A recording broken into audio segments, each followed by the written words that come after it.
radio for the masses. Headline edition, July 8, 1947.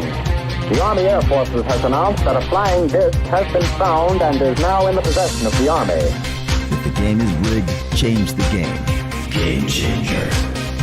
I occasionally think how quickly our differences worldwide would vanish if we were facing an alien threat from outside this world.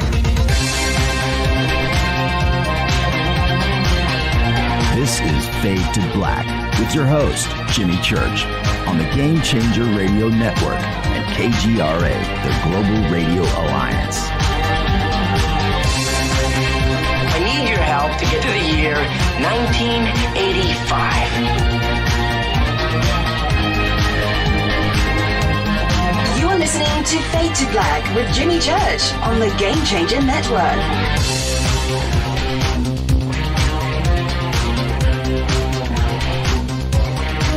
Good evening. Fade to Black. Bespoke radio for the masses. Yeah, man. Today's Wednesday, March 3rd, 2021. 62 days into the new year.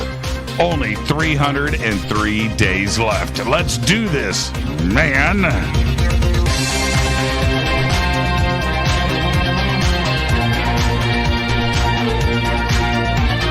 We are live from a bunker somewhere in the middle of beautiful downtown Burbank, California. And I would like to welcome everybody listening all around the world, all across the United States. Hither and thither, to and fro, back and forth, up and down, east and west, north and south, far and near. This is Fade to Black for KJCR, the Game Changer Network, and KGRA, the planet. I'm your host, Jimmy Church. What is cracking, everybody? How you doing? How you doing? All right. Been waiting for this show. What a great week, right? Wow. Tonight, Matthew Bailey talking about his new book. It is called Inventing World 3.0. A lot of info in this book. You've got to get it. Talking about that, it's artificial intelligence all night. Ethics. I'm calling this show Ethics 101. Evolutionary Ethics for Artificial Intelligence. Tomorrow is another Fader night with open lines all night long. Yeah, man, my favorite night of the week. Well, besides tonight. That's right. Matthew Bailey, Artificial Intelligence. And you're going to want to listen very closely to the show tonight and definitely pick up his book. And we've got Matthew's links right there at jimmychurchradio.com. All right. All right. He popped up in Twitter today, too, as well. I saw that. So you can follow Matthew over on Twitter. I got that up and out. It's right there. Okay, let's see. Oh man, so much breaking news today. I'm just going to get straight to it. We have got a lot of things to talk about tonight, not only with Matthew later, but sometimes, even with me, and I'll talk, sometimes I just get cranky. And it doesn't happen often, does it? It doesn't. You guys come here and hang out because you know I'm not Mr. Cranky Butt. But sometimes, I'm just saying, sometimes, yeah, turns me into Cranky Butt. There's, what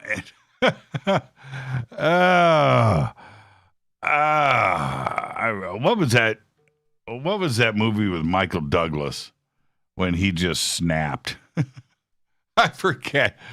Oh, man. And he's like a computer programmer or something and on his way to work and gets stopped in traffic in L.A. And that was the end of that. I forget the name of that movie. It should have been called Snapped. Something like that, too, by the way. All right. So I'll get to all of that in just a minute. Let's get to the breaking news. Microsoft in the news, and this is big, big news, especially if you have a website or you're dealing with Microsoft Exchange and their servers. Because to prevent highly skilled hackers from exploiting the vulnerabilities of the Exchange server, Microsoft has urged its users to install the recently released emergency patch as soon as possible. Listen to this. The update assumes significance as China-based hackers, the group Hafnium, recently used unknown exploits to hack a fully patched on-premises Exchange server. Hafnium is a China-sponsored, highly sophisticated threat actor. It conducts operations from leased virtual private servers in the United States and target entities in the country. Among its goals is to penetrate infectious disease researchers, law firms, higher education institutions, defense contractors, policy think tanks, and NGOs. That's right. Microsoft is losing its mind right now. On-premises physical server got hacked. Unbelievable. All right. Now, the Ultra Millionaire Tax Act. That's right. You've all heard about it. The Ultra Millionaire Tax Act would hand down a 3% tax on Americans with a net worth over $1 billion and a 2% tax on those with a net worth from $50 million to $1 billion. The UMTA would bring in at least $3 trillion in revenue over 10 years without having to raise taxes for 99.95% of Americans that have a net worth below $50 million. That includes me. Includes you. Amazon founder Jeff Bezos would have owed $5.7 billion in taxes for 2020. Bill Gates would have paid about $3.6 billion. Bezos' net worth, of course, is around $182 billion. Gates has a net worth of around $136 billion. Facebook's Mark Zuckerberg's taxes would have cost him $3 billion in 2020. And Tesla CEO Elon Musk would owe about $4.6 billion.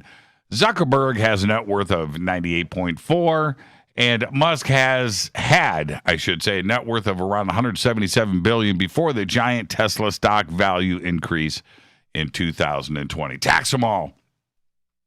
Tax them all. It's a very simple thing to think about. All right? If you make $30,000 a year, if you make $50,000 a year, and you've got kids, and you're getting taxed at 30%, and somebody wants to hit you with more, and you're living on, think about this, right? And you've got to give up more money, it affects you. But if you're sitting on $1 billion and you gotta get taxed some extra, it doesn't affect you. It doesn't affect you at all. You can survive. I'm going to have to survive on $1 million a day. How am I going to do that? Yeah, okay. Nobody's got sympathy. Tax them. I say sock it to them. They're not going to miss the money. $3 trillion over 10 years. It's a lot of money. All right. Check this out. According to the Icelandic Meteorological Office, around 17,000 earthquakes have just hit the island nation over the past week. 17,000. So, some are saying the big one is coming. The largest quake, magnitude 5.6 on the Richter scale, occurred on the morning of February 24th.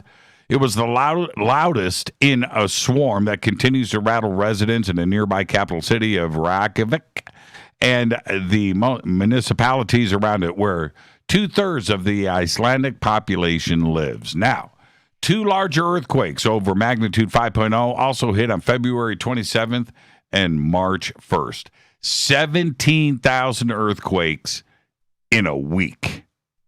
Now, and with this today, I watched it. I'm assuming most of you did too. The SpaceX Starship SN-10 spacecraft touched down successfully. It was pretty dramatic too. It's pretty cool. After a high-altitude test flight today, a major milestone for the company and its crewed Mars ambitions. But the vehicle didn't manage to hold itself together, exploding about 8 minutes after landing. The big stainless steel SN-10. SN-10, by the way, stands for serial number 10. SN-10. Get it? Launched from SpaceX's South Texas site at about 6:15 p.m. Eastern Standard Time today, rose about 6.2 miles into the sky, came back to Earth for a smooth touchdown 6 minutes and 20 seconds after liftoff. Then it blew up 8 minutes later. Let's get the show cracking. Happy birthday to today. REO Speedwagon's Dave Amato, guitar player, replaced Gary Richrath, by the way, back in 1989. Today, he's 68 years old. Tone Loc. Remember Tone Loc? Tone Loc today is 55. Wild Thing. Funky Cold Medina. Tone Loc, 55. Wonder if he's got any money left. Coldplay frontman Chris Martin today is 44. He's got some money left. On this day in history, OTD 1991, it went down. God, man.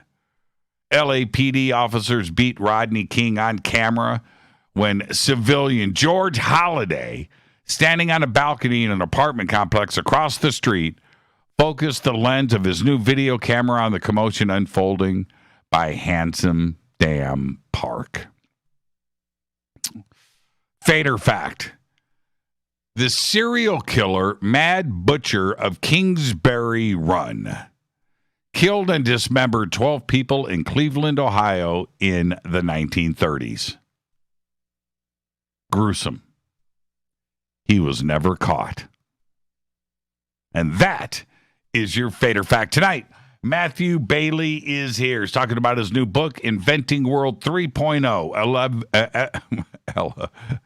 Evolutionary Ethics for Artificial Intelligence. It's an amazing book.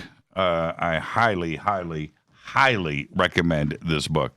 We're talking about all of that tonight. Tomorrow night's another Fader night with open lines all night long. All right. Now, River Moon Coffee. Whew. Today I need it.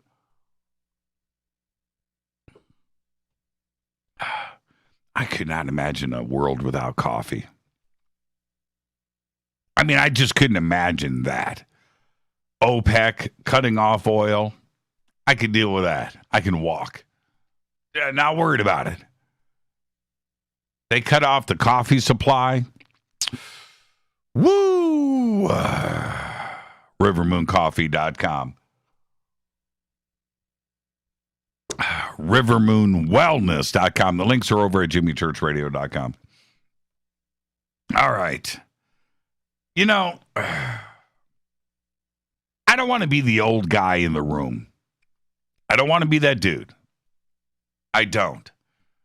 And I remember growing up, you know, you're 10 years old and you see somebody that's 40 and you think, man, that's an old person, you know? You're 10 years old, you're young, hip. You're 15, young, hip. You see somebody 40, 45, old, right? I'm 57. And I just don't want to be the old guy in the room. I don't want to be the old person that I had a vision of when I was younger. I don't want to be that person. Okay? But I've been holding off about things for a while now. I've been holding off.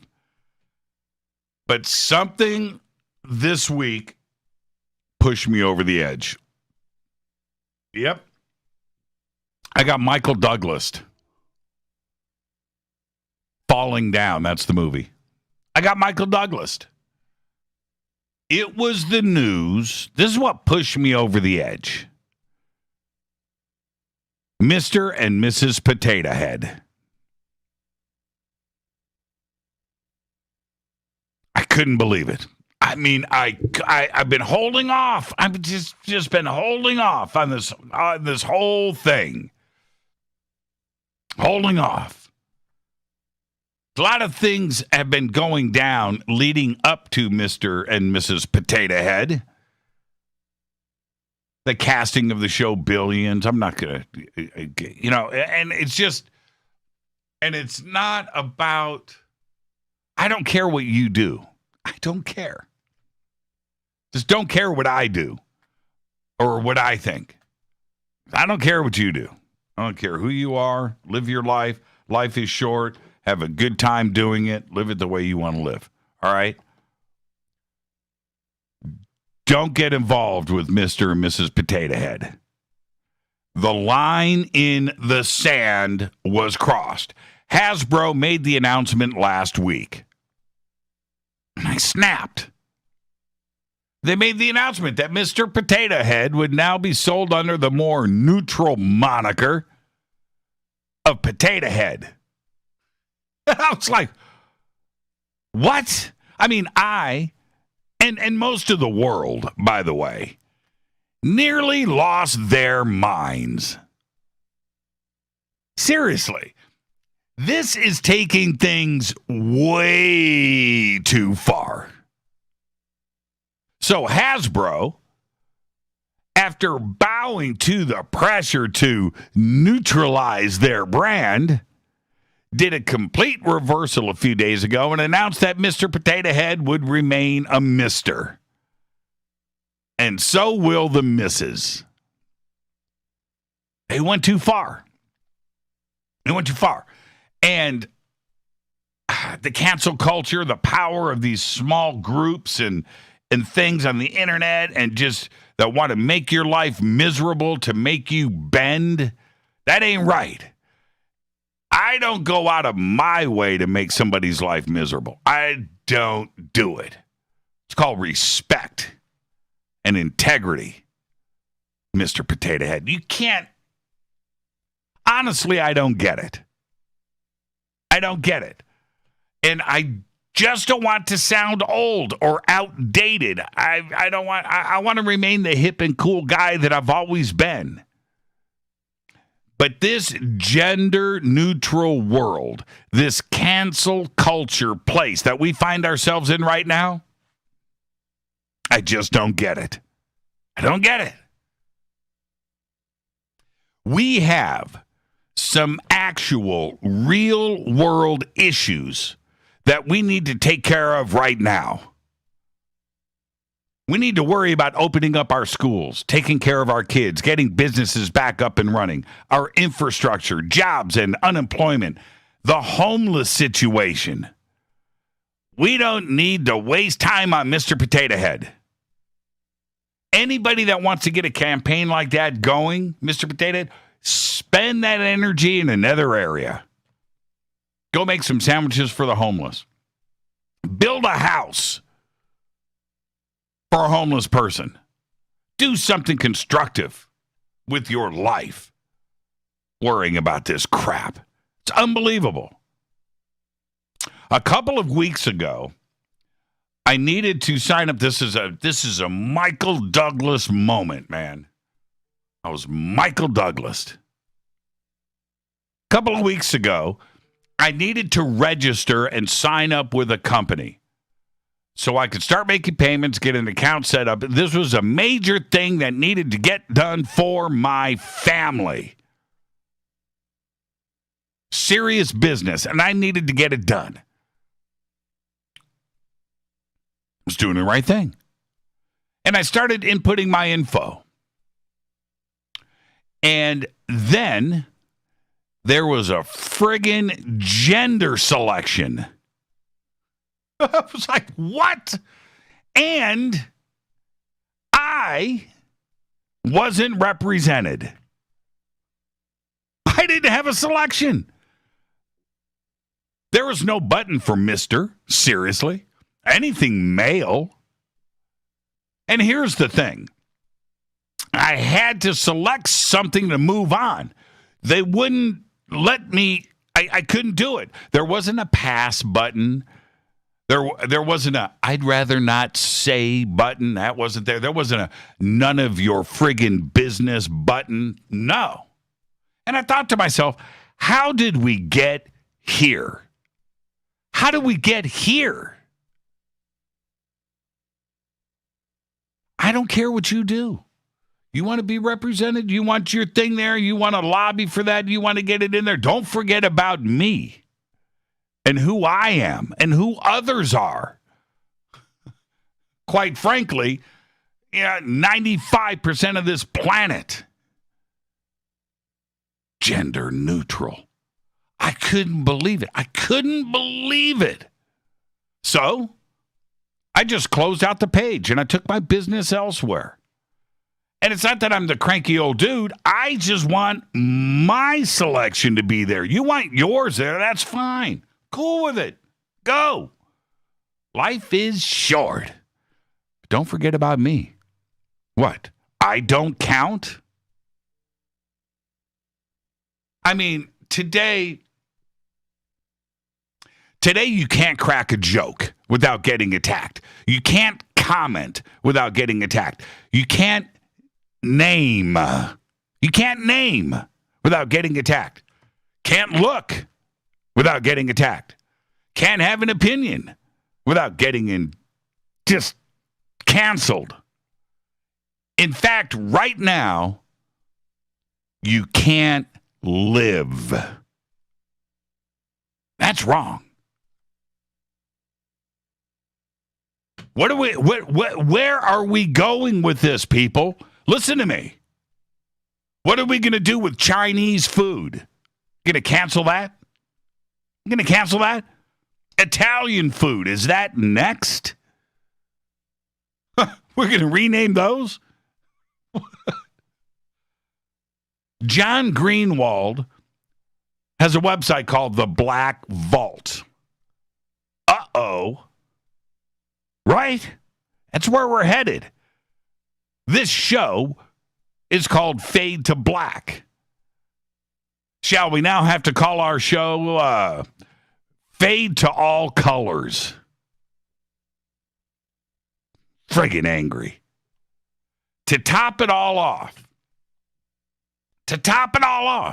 where we've got everything in the world to worry about right now, to top it all off, at least this week, and who knows what's going to go down next week, Dr. Seuss got canceled.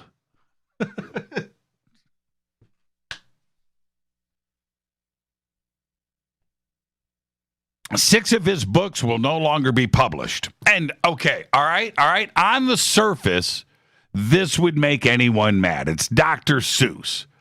But a deeper dive into why and things made some sense to me. I understand. Some racism, harsh racism shouldn't be there. Some illustrations shouldn't be there. Words, I get that. But I understand. I do. Okay? But first off, the 6 canceled books were titles that nobody has ever heard of. That's number 1. And number 2, and most importantly, if, as a publisher, you don't want to continue publishing a book, well, stop. You do it all the time. Nobody cares. It isn't news. But the cancel culture wants this to be news. And that's what's wrong. If this wasn't announced, nobody would have known.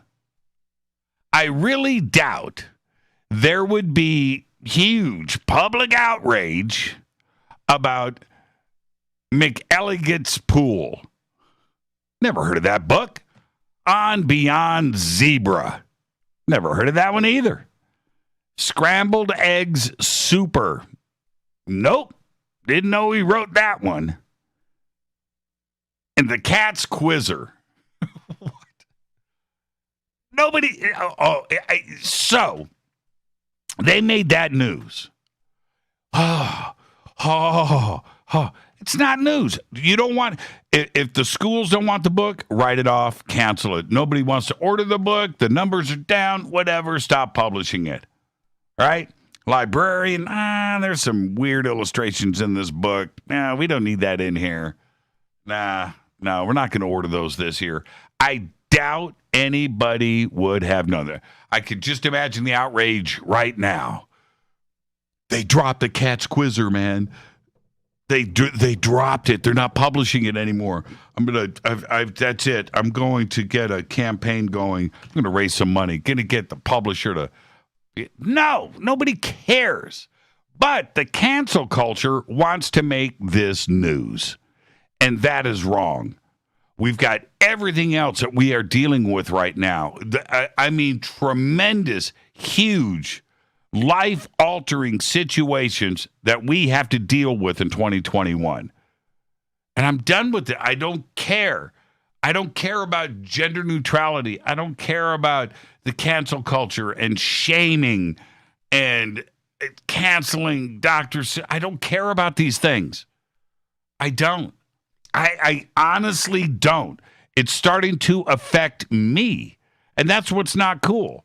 If you want to go and do your thing, you want to be gender neutral. I don't even know what kind of nouns or pronouns or adjectives or whatever, and descriptors and whatever. If that's important to you, if it's important to you, go do it. Don't take it away from me, because that's what happened, and that's what's not cool. It has gotten to this point, and I don't know how we got here. With everything else that's going on, I cannot believe that there are people out there, there are groups that make this their life when we've got homeless, unemployment, unpaid rents, and jobs, and closing restaurants, and things, just crazy stuff going down in this country. Have you seen the homeless situation that we are dealing with right now? Nobody seems to care. Nobody seems to care in the United States.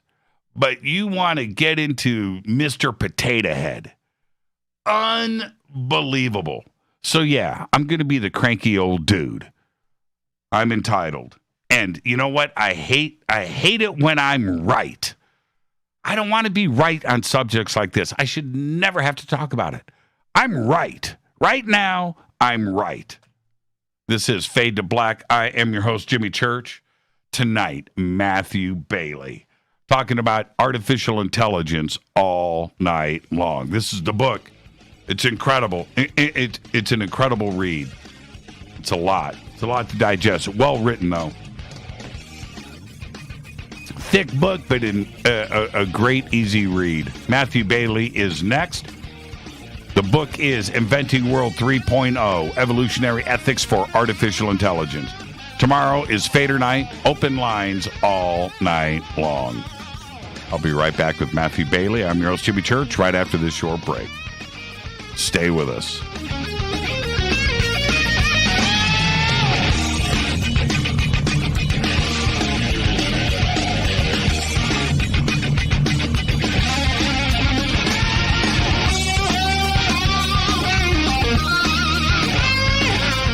This is Nicole Church, daughter of you-know-who, and you're listening to Fade to Black on JimmyChurchRadio.com and the Game Changer Network. You're listening to Jimmy Church, Fade to Black.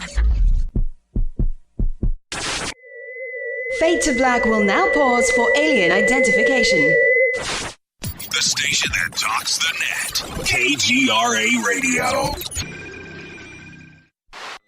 Introducing the Game Changer blend from Rivermoon Coffee that delivers a customized blend made specifically for the Fadernauts. If the game is rigged, change the game. It's a bolder cup with some bite. Game Changer is the coffee of choice for those that prefer an organic dark roast that is slightly lighter and milder, but it's still dark. With wild notes of pecans and chocolate with a rich, balanced, full-bodied cup that is roasted to perfection for a great coffee to start your day, as an after-dinner coffee or anywhere in between. Artisan, small batch roasted to perfection. USDA certified organic, all Rivermoon coffee is freshly roasted and packaged in the USA. Just go to rivermooncoffee.com or click on the banners over on our site and use the promo code F2B Blend for 15% off of your order today.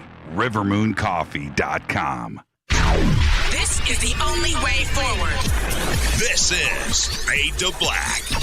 Make contact. KGRAradio.com. This is Jimmy Church of Fade to Black, and you can get our podcast for just $2 per month.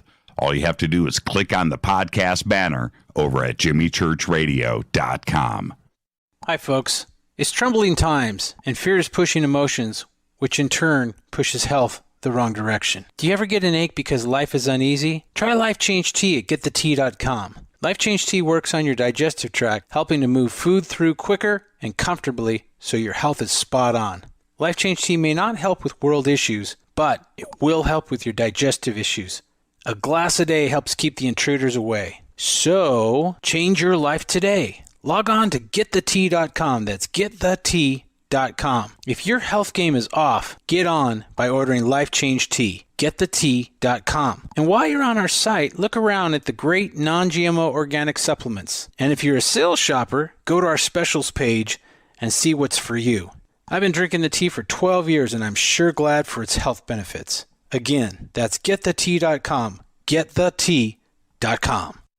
The tea that makes you go.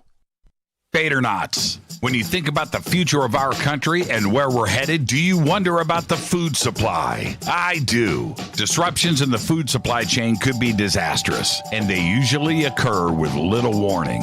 That's why the smartest thing you can do today is to stockpile emergency food, water, and other essentials. I personally recommend My Patriot Supply. They're the nation's largest emergency preparedness company, serving millions of customers for more than a decade. In fact, they're the only source my family trusts for our preparedness plan. You should too.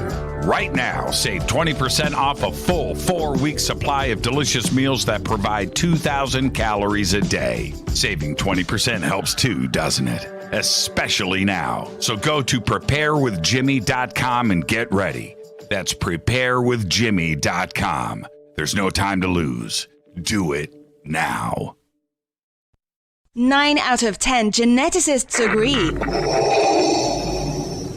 Fade to Black is not your father's radio show on the Game Changer Radio Network and KGRA, the planet. Hi, this is Rob Reiner from Anvil, and you're listening to JimmyChurchRadio.com. What's up? I'm Chris. What up? This is Kyle Massey, and you're listening to Jimmy Church Radio.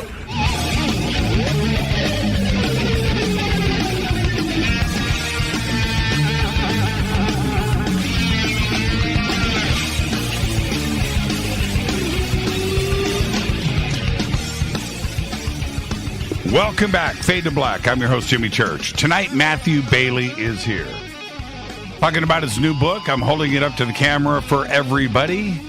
It's an amazing book, and it's called Inventing World 3.0, Evolutionary Ethics for Artificial Intelligence. Mine's autographed. Pretty cool. Pretty cool. Matthew Bailey is here. And he's an internationally recognized pioneer and authority in the fields of innovation, artificial intelligence, smart cities, and the Internet of Things. Everything we talk about on this show. Oh, man. The result of his work has guided governments, tech giants, enabled new technologies and standards that have stimulated global a meaningful partnership between humanity and the digital world. He is the co-chair of an artificial intelligence smart city supercomputing cluster and also a smart region data hub initiative. He is the global ambassador of an artificial intelligence innovation district for a medical technology city in Mwale, Kenya. Now, before I continue, I just want to say this. He has been advising governments.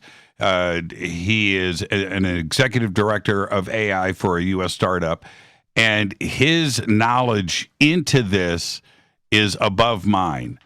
I have been studying artificial intelligence for a very long time and talking about it on this show, and to have somebody of Matthew's caliber joining us is an honor and a privilege. I would like to welcome for the first time to Fade to Black, Matthew Bailey. Matthew, good evening, my man. How are you?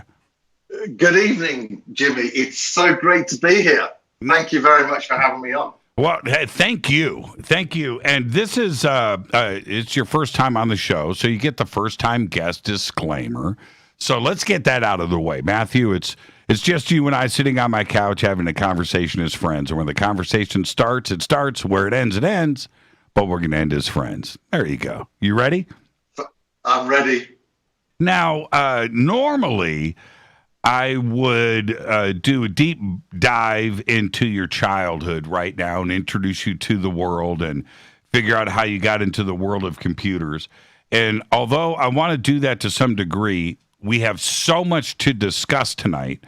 I don't want to run out of time and leave subjects on the table. I don't think that right now for the world there isn't a more important subject than artificial intelligence, because it affects everybody that is on the internet right now and beyond, which is 4.5 billion people. And it's a very, very important subject. But I'm going to start here. Were you a nerd? Were you a geek? When I was young, yes. My first computer was a Spectrum 48K from the Sinclair Corporation when I was programming in BASIC, creating computer games, Jimmy. So yes, I've always been a nerd, quite frankly. So you did BASIC and COBOL, and you went through that world first. Punch cards, did you do that too? No, that was just before my time, Jimmy. Okay. But assembler, BASIC, Pascal, C, C++, you name it, Java. I've done it all, quite frankly. Yeah, I took a computer class in 1978, and my teacher, I'll never forget him. He's no longer with us. William Dragseth. Dude was the coolest ever. So I get into the class and I'm ready, man. It's 1978, so you need to think about that for a second. And I get into the class and we're programming in BASIC, and we have to do a basic computer game. And I forget what it was, but it was like some math thing. And then we had to punch cards, do punch cards and load it into. I was like, I'm out. This ain't fun. This isn't. I thought, I was picturing NASA,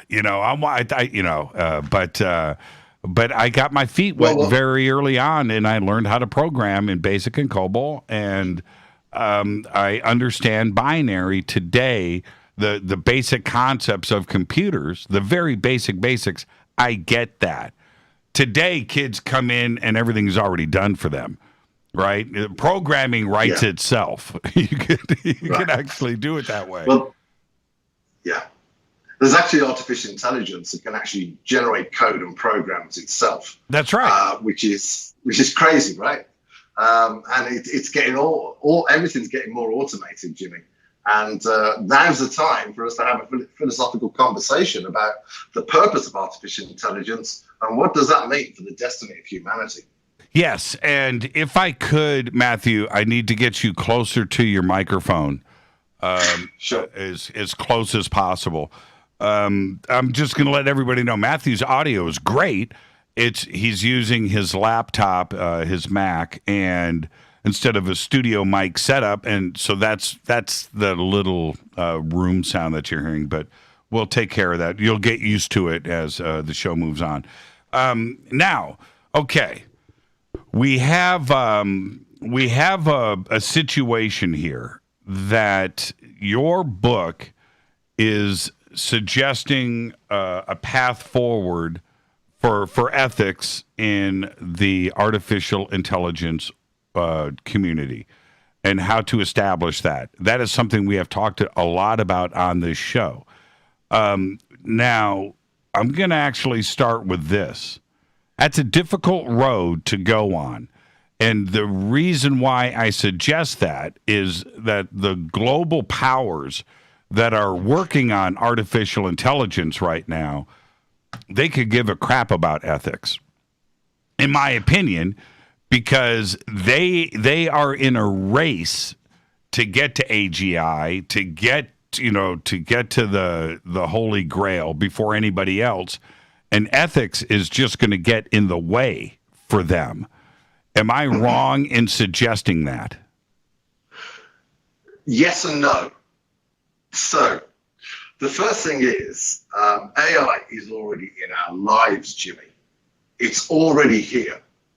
And so the question is, what's the next step for artificial intelligence, and how can the general public have a voice in shaping artificial intelligence? And that's why ethics are so important. There's a global movement in ethics called AI ethics. So if we look at big tech, which I think is your question, is that right? Big tech are already using AI to manipulate the social media. We know that. But I think that what we're going to see is a real issue between China and the United States of America over the battle for AI prominence. Now, China take data, which is used to train AI, Jimmy, from their citizens without their permission or their knowledge. Now, the United States is a democracy, okay? So what that means is, how can the United States get access to vast tranches of data with permission from the citizens in order to stay in line with China or even get ahead with China? So the conversation of ethics of data ownership and artificial intelligence is a must-have conversation if America is to truly compete in a democratic fashion with China and to show that democracy is better than communism. Okay, again, a great idea, and on the surface, right, we need to have this. But you just mentioned one of the most important situations that we find ourselves in today.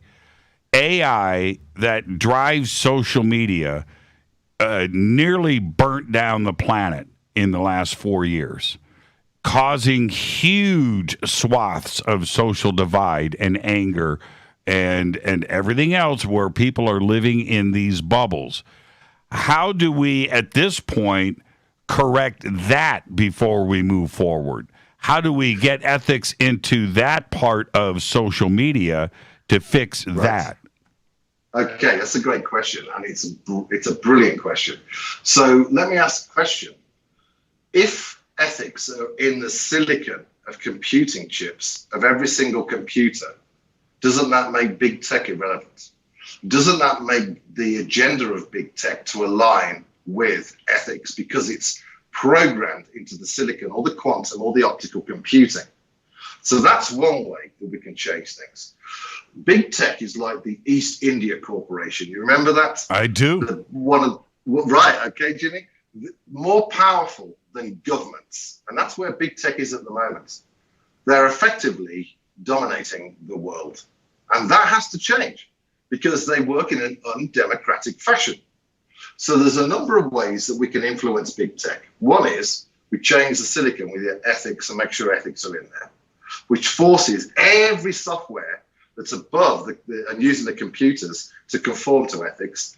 The second thing is government steps up either federally or locally, a bit like Washington State have done recently in their announcement, where they said that no federal government AI can be deployed in the entire state unless it honors the cultural diversity of their citizens. Now that's interesting, isn't it? So the other thing that's going to change big tech is this. Because no one trusts big tech, who is the US going to go to innovate artificial intelligence? Is it going to be the military? Is it going to be academia? Or is it going to be a new type of ethical business collective that have to conform to ethics, Jimmy, and only deliver ethical AI? So I think there's a number of ways in which we can circumvent the modern East India Corporation. The other thing is, Jimmy, is the book explains how people and communities and cities can innovate their own ethical artificial intelligence without the need of big tech, which gives them the freedom to innovate their future. Well, we have, yes, right? Yes. And we know that all of this needs to be done. But Google, Alphabet, Zuckerberg, and any other, you could probably throw in Twitter and and anybody else out there that is in the game right now, they really don't care. Number one, I don't think Zuckerberg cares what the United States could suggest that they could do to him. I really don't. If you look at it, but let me finish. And so by suggesting something like that, we allowed it to get out of control because we went through a fun phase, right? We went through a fun phase, 1995 to 2000, and social media and the newness of the internet. You know, it was fun, ha, ha, ha. Everybody had a good time. What we didn't know was that the methodology of monetizing the internet and these very small scripts that were out there figuring out people's individual likes and needs, and so it could be monetized, would ultimately turn into what it turned into today, and they can't control it anymore. So, right? And so, how do we undo that? And how do we convince people that this is a necessity? Well, first of all, is that we know that social media and the digital world is changing our brain patterns and influencing our moods. Okay, that's not healthy. That is not part of a democratic society, which should be committed to we the people, where everybody thrive. You know, Jimmy, I think we need to go back to the Constitution sometimes, and we need to look at what was the purpose of the forefathers. Okay, what was their intent? And it wasn't for the modern East India Company to emerge. So from a health perspective, Jimmy, we have to look at big tech and say, this ain't helping. This is not helping society to be in well-being. And so I think there's a number of factors that are coming in where big tech will be forced to change or become irrelevant. And how we make them irrelevant is this. As we start to invent evolution, as we start to invent ethics and ethical AI, that opens up new types of commercial markets. It brings trust into the general public. And therefore, the general public are playing with trustworthy AI and not with the old, controlling, manipulative AI. Does that make sense? It does. It does. And if we didn't, to me, if we didn't spend the last 20 years of allowing it to get out of control, then I think it would be an easier battle, because it is. We are talking about huge companies. Now, this is the thing. Let's back up. Artificial intelligence is multifaceted. There's different layers of it. AGI, the general intelligence aspect of it, where I'm definitely an average person, right? So let's just say a computer that could think as well as me. All right, that's the standard. It's a low one, but let's go with that standard. The race is to get somebody to get to my brain first. Right? That's the race right now. But those out there like Sam Harris and others are suggesting that once you get to the Jimmy Church level brain, you win the world. Nothing can touch you at that point. And that's the race, because there is no second place. Right? And how do we suggest ethics into this race of getting to AGI? That's the uphill battle. I don't think DARPA or Google or China is concerned about ethics, because they know if we get there first, they lose. Russia knows this too as well. Yeah.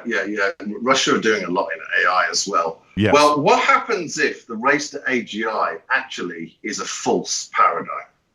What happens if artificial intelligence itself will never attain consciousness? If we look at the Dalai Lama, right? The Dalai Lama says consciousness is life itself, right? Even neuroscience in the Western society agrees. So consciousness is a complete false paradigm, right? Now, if we look at self-awareness, that's different. And I believe that AI will have some form of self-awareness, maybe not of itself, but of the human society and the different aspects of human society. So I think we need to be a little bit pragmatic here, is that I think that consciousness in AI is a false paradigm. Now, are there companies going at that? Of course. Ray Kurzweil, he talks about the technology singularity.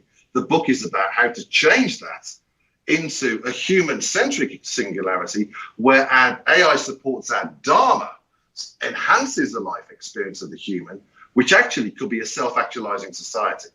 Now, the other thing, Jimmy, is this, is that AI, machine learning, deep learning, neural nets, et cetera, is great at logical reasoning, faster than the human brain, okay? But when it comes to Jimmy Church's amazing brain, the creativity in there, Jimmy, I don't think it's going to get there for decades and decades. So if we look at the logical reasoning and the fast decision-making that AI can do today and will do over the next decade, that's the competition. It is not about consciousness. Well, so if we set up, you have you've broken it down into 3 levels, right? 1.0, where we are now today, 2.0, and then 3.0 Nirvana, right? We'll call it 3.0. And and trying to get from 1.0 to 3.0, and 2.0 is like a staging area where things are evolving, and it's a great way to look at this, and I like the way it's presented in the book. I want to clearly define 1.0, 2.0, and 3.0 for the listeners, because the book is called 3.0, and you talk a lot about 1.0 in the book, where we are today, and the 2.0 part of it, the staging area in the middle, which we may remain the longest until we get to 3.0. I want to get to these clearly defined versions of us, 1.0, 2.0, and 3.0, because in a weird way, I almost see us as 2.0. I think that we have evolved into that. We're like at the edge of 2.0, and I think that we have left 1.0. That's my take. What is World 1.0? Well, okay, so in World 1.0, artificial intelligence isn't being dedicated to find balance with our environment and to restore harmony to our environment. Because if our environment flourishes, Jimmy, we flourish as a society. That is a fact. It's not being used to deal with the UN Sustainability Development Goals, all 17 of them, right? Which is about peace, justice, social equity. There's all sorts of challenges we have as a human society that we'd rather invest at the moment in World 1.0, which is where we're at today, in getting more bang for the buck in social media, getting those advertisements to us, in forcing us to be clickbait. In World 1.0, Google searches us. We do not search Google. And so we're in the industrial mindset in 1.0. We think it's all about the dollar, but that's just being lemmings heading towards a cliff. It's idiocracy.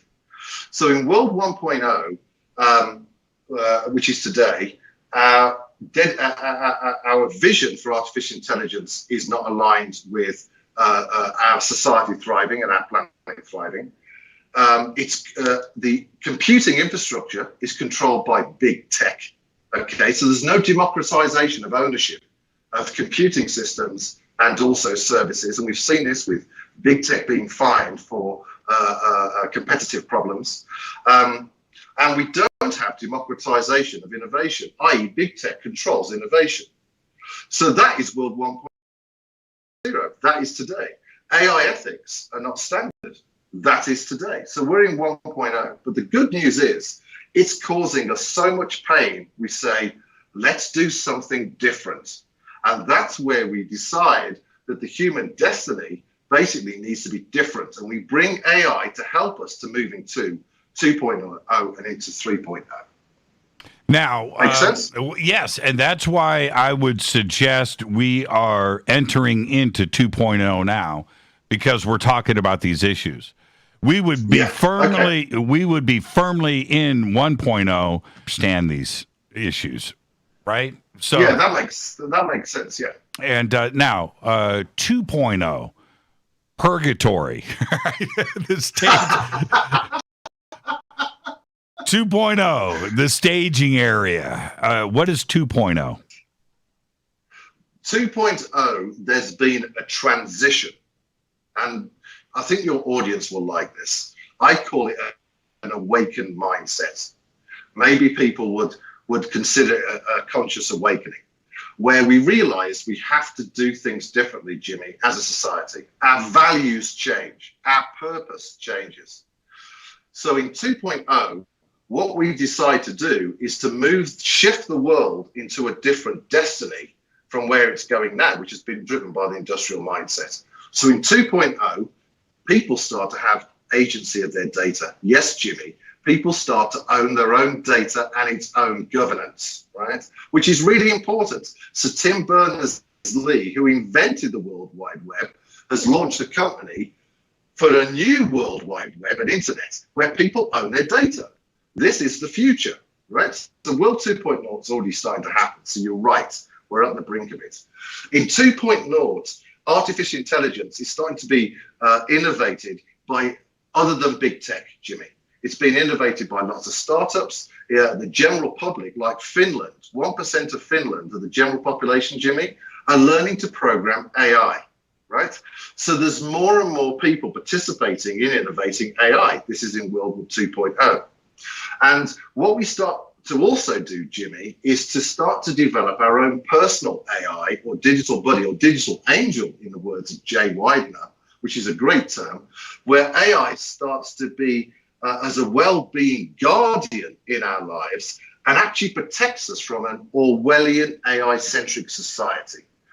What we're also doing is investing in AI, Jimmy, to solve the UN SDGs and to start to deal with the real issues we have within society and the cultural divides that we have. That's a great spot right there to take a break. Let's get our break in. Our guest tonight, Matthew Bailey. The new book is called Inventing World 3.0. It's so new. We've got references to 2020 and what we just went through in the book. It's a great book. It's a great read. I am your host, Jimmy Church. This is Fade to Black. It's Artificial Intelligence, Ethics 101.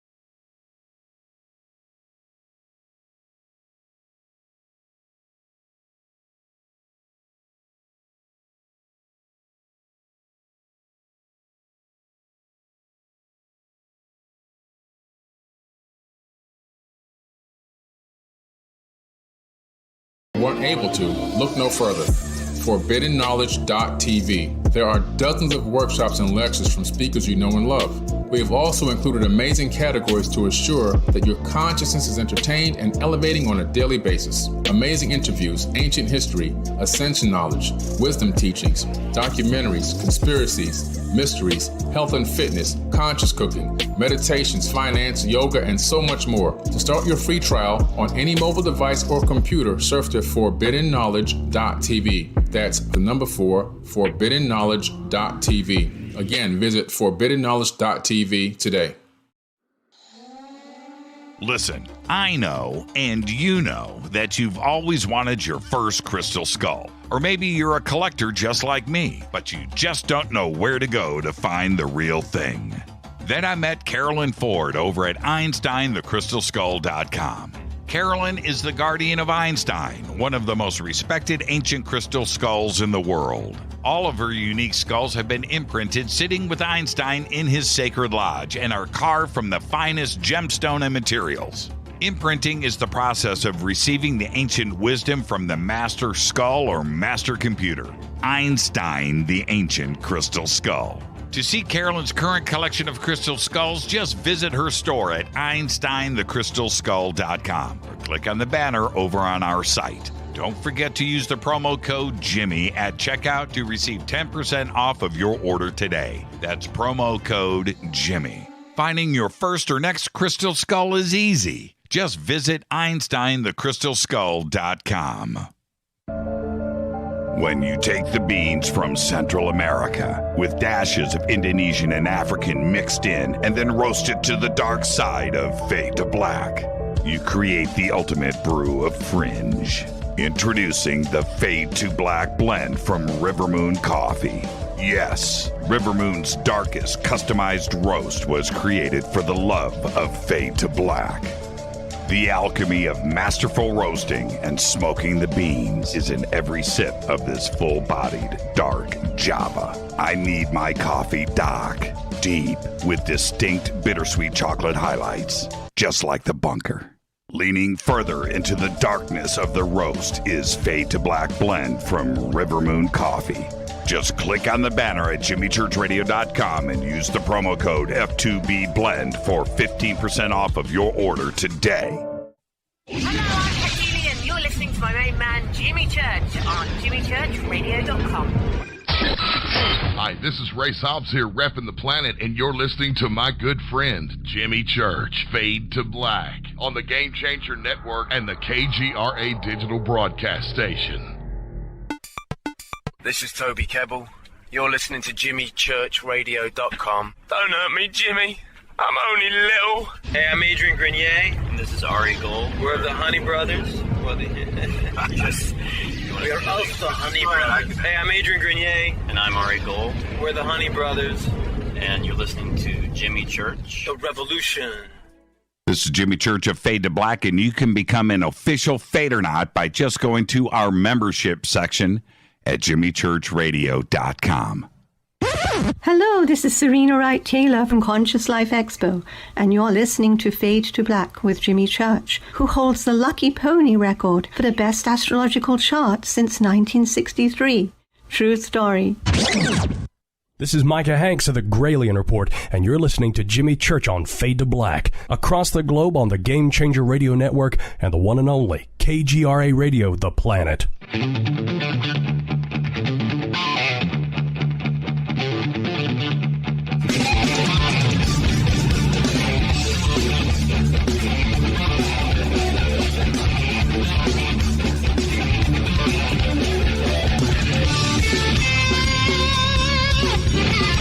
Welcome back. I am your host, Jimmy Church. This is Fade to Black. Tonight, Matthew Bailey is here. We are discussing artificial intelligence and his new book, Inventing World 3.0, Evolutionary Ethics for Artificial Intelligence. The links for the book are over on our website. I've got it up in Twitter, too, as well. And it is a great read. And continuing the conversation, we just went through World 1.0, Matthew, World 2.0. And now we are at World 3.0, the ultimate goal. What does that consist of? Yeah, thanks, Jimmy. So the reason why I use the word evolutionary ethics, because artificial intelligence itself is supporting the evolution of the human destiny, not controlling it, but supporting it. So in World 3.0, this is what we've done. Artificial intelligence has brought balance back to the environment, both at a local level, a regional level, a national level, and also at a global level. It's also solved issues with around cultural or lack of cultural diversity. It has also become a guardian for every single person to honor their well-being, their sovereignty, and so that everybody is now living, if they choose, a dharmic or a self-actualized life, i.e. the human experience is liberated, potentially, Jimmy, to explore consciousness itself from a human point of view. So artificial intelligence is literally helping governments, helping to run society at lightning speed. It is literally liberating us from the challenges of World 1.0. So we are free to invent beyond World 3.0. The dream of that is cool. But how do the rules committee, if you will, set up the standards? Is it written into the software, or is there a hardware solution where that would come into play and would eliminate some of the issues with the software? So that's a great question. So in the book, I talk about a new form of artificial intelligence called evolutionary AI, which has ethics encoded in its digital genetics. So we have an artificial intelligence that has ethics within its actual digital DNA, Jimmy. So what that means is this AI, when it's in society and all these progeny, is honoring our ethics, our cultures, our beliefs, our sovereignty, and our virtues. Who owns this? Who runs this? Who's the rules committee? The book reveals how people, communities, cities, regions can be their own rules committee for this new evolutionary AI, and they don't have to wait for government.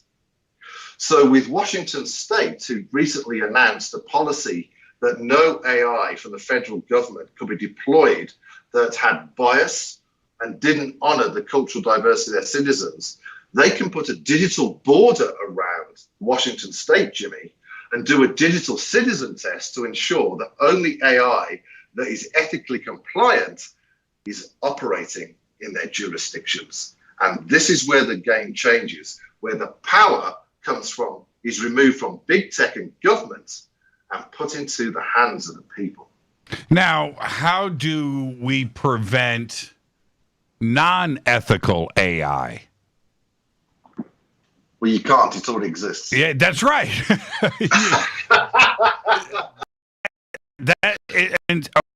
Okay, I wanted to, we're going to stay right here on this subject.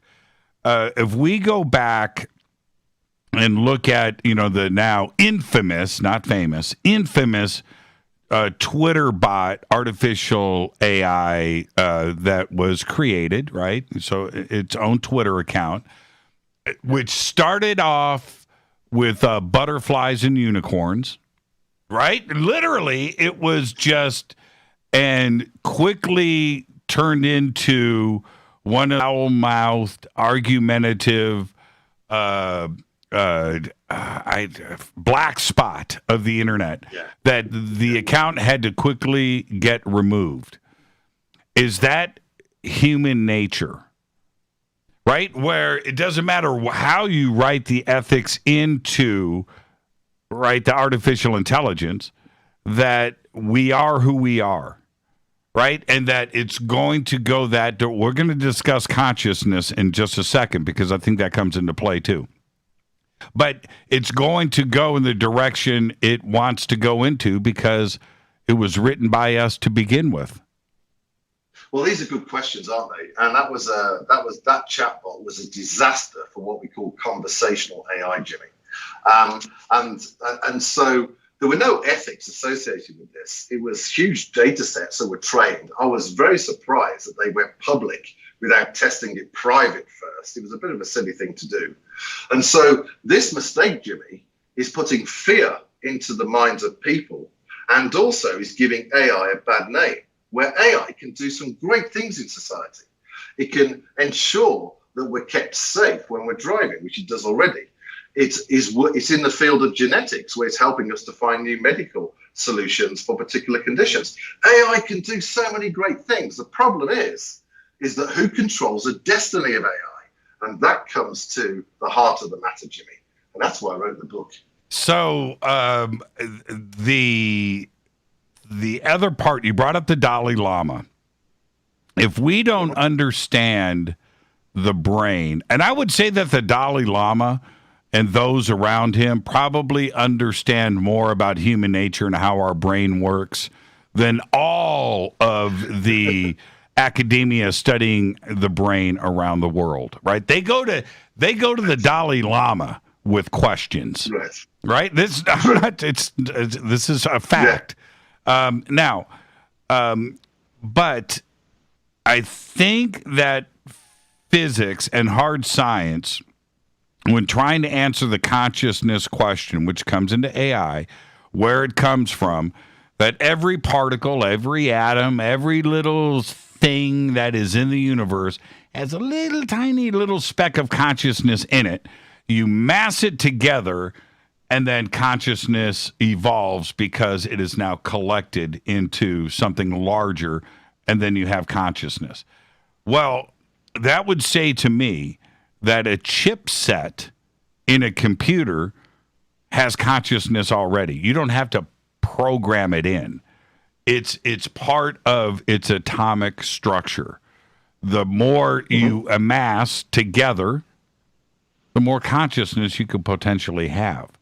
Is that where consciousness could be evolved into AI? That is a very astute observation. So let me share a couple of things, Jimmy. First of all, the battle for understanding of consciousness is already happening.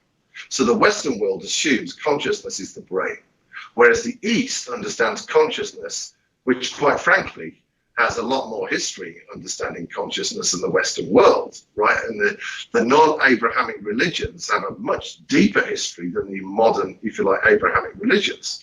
So there is a battle at the moment, and Rajiv Malhotra, who's one of India's famous tech billionaires and philanthropists, talks about the battle of consciousness. So the understanding of consciousness is a big battle at the moment, Jimmy. So first of all, that's that. To go to your question, what I believe are two things. First of all is that the universe itself is a creating force, right? And so as humans, as we know at the moment, we are, as we know at the moment, the most mature understanding of an expression of creation.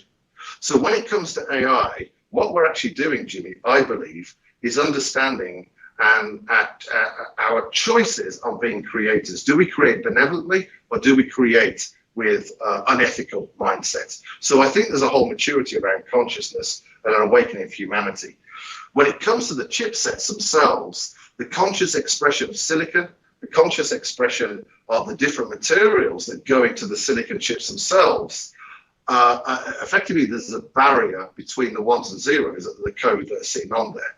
So that consciousness is creating a platform. That silicon and other material is creating a platform, but it's not connected to the ones and zeros, which is the AI aspect that we're talking about at the moment. Does that make sense? It does. And where I come into the real world issue is you yell at your car. You're angry at your car for some reason, and you get up to go to work the next day and your car doesn't start. Your car is conscious, right? and that's what I'm referring to here. The universe is what it is.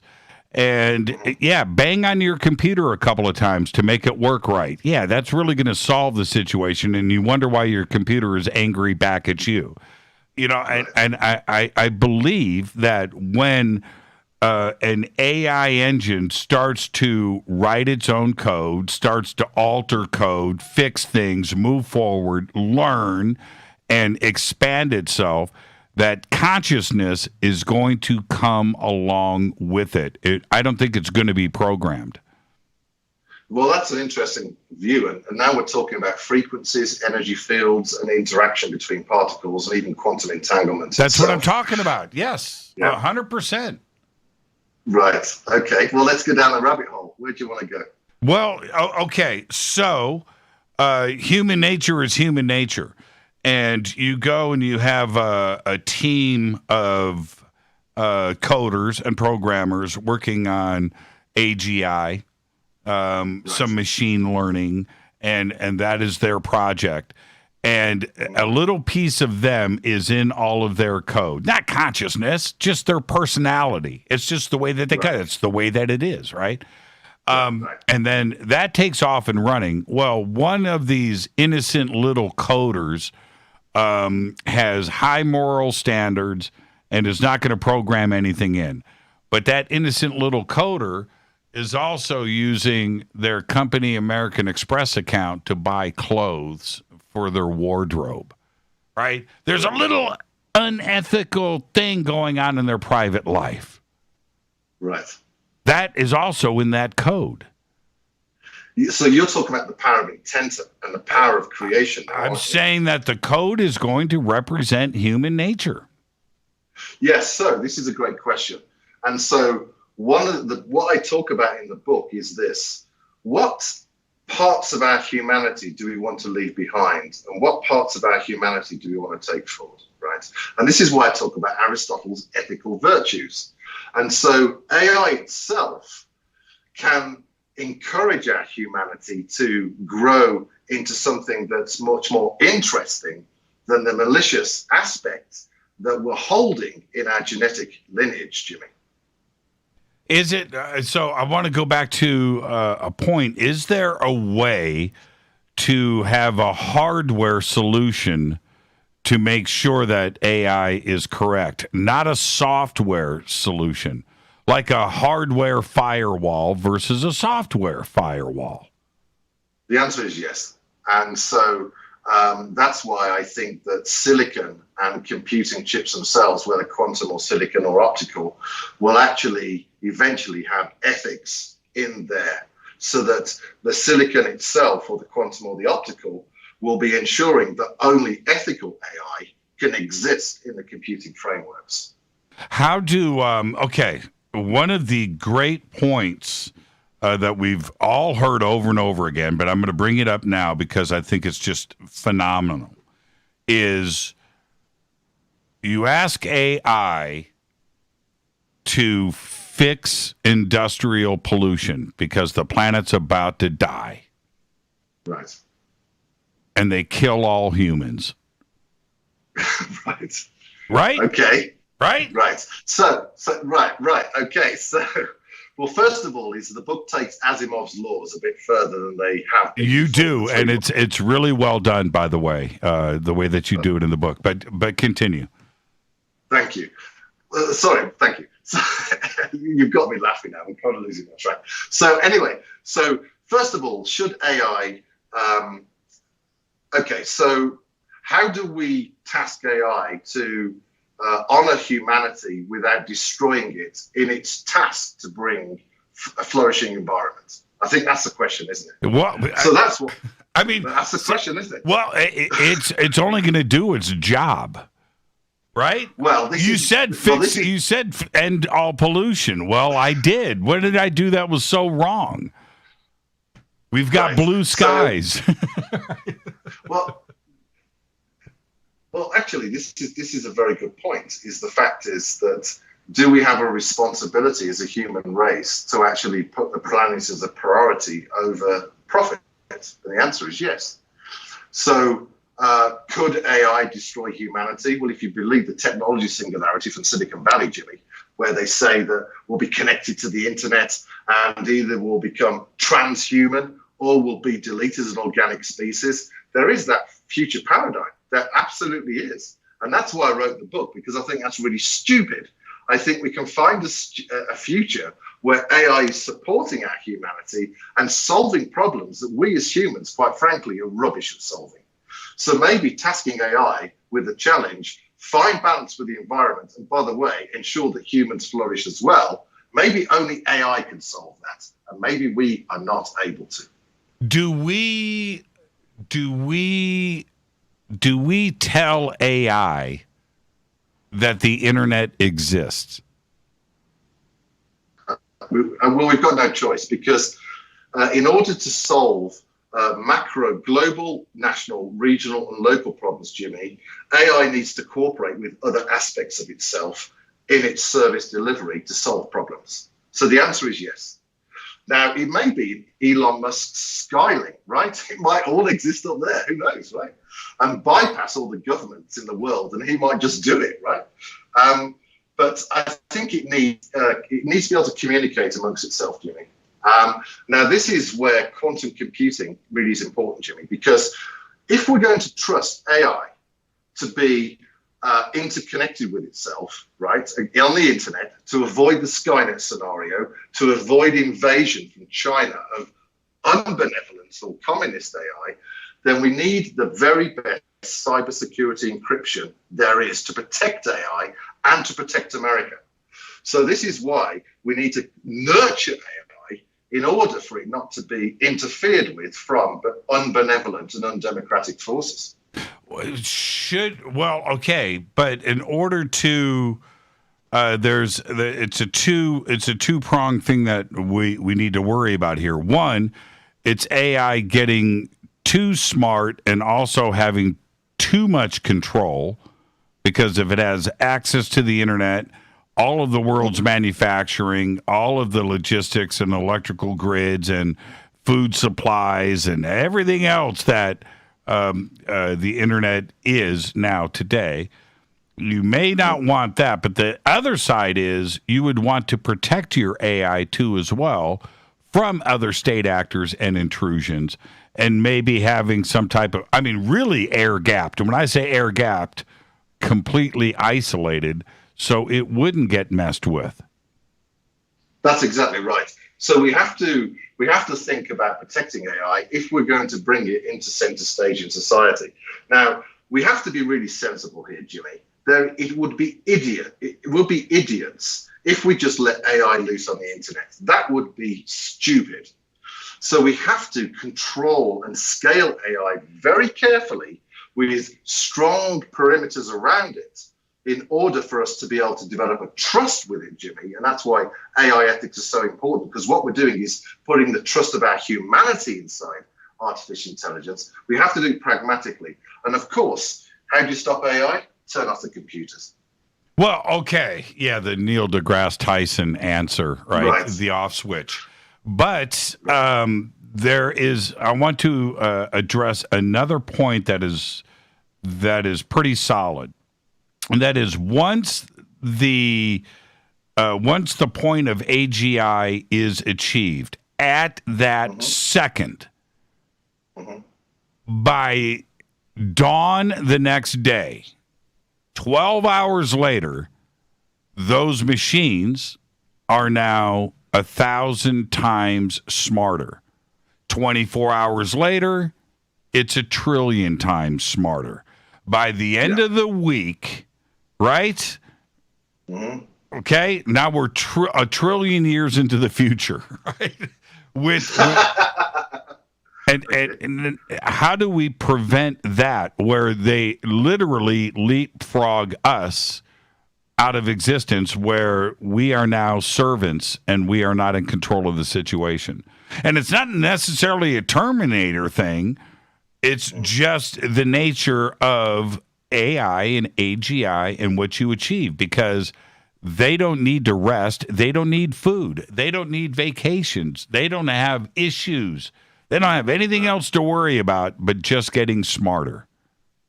Yeah, it's like the busy child that Jay Widener refers to. While we're sleeping, AI is learning. While we're drinking our coffee, AI is learning. So I think the question is will AI surpass humanity in, if you like, its intelligence? Well, Jimmy, in its logic and reasoning, it's already surpassed humanity. Okay, but when it comes to the creativity and the potential of our human experience, we're way beyond it. AI does not feel love. It does not feel compassion. It is a dumb, stupid technology that only does what its masters tell it to do. So at the moment, we're okay. Now, when AI becomes, if you like, it won't be sentient, but it will achieve some form of self-awareness, then I would hope, because we've put ethics into AI and they're in its DNA, it will say, how can I assist, rather than I'm going to destroy you. And that's why it's important to put ethics in AI now, in its digital genetics, so that all its progeny obey Asimov's laws and honor every single person on that planet. That's really important. Now, when it comes to government, Jimmy, maybe this kind of AI could help government do better. Well, when we come back, when we come back, I want to talk about Deep Blue. I want to talk about AlphaGo. And if there was ethics programmed into AlphaGo, right? Maybe the computer would have let the Korean champion win a game, right? Let him win one. It didn't. Well, it was one of the that I had never had a lump in my throat ever, like I did in that documentary where I watched that kid get trounced, and he didn't know why, and that computer outsmarted him way ahead of anything that he could ever dream of, and he was the best, right? If ethics was involved, wouldn't AlphaGo let him win a match? you see what I'm saying? You can't. I know. You couldn't. You couldn't turn down the volume on AlphaGo. Well, this is a great question, and so there are some real benefits with the AlphaGo, if you like, decision matrix or decision-making engine, because that can help us to make better decisions in other challenges in society. So that innovation actually does make sense if we use it wisely in other aspects. Now, would I have programmed AlphaGo to let him win once?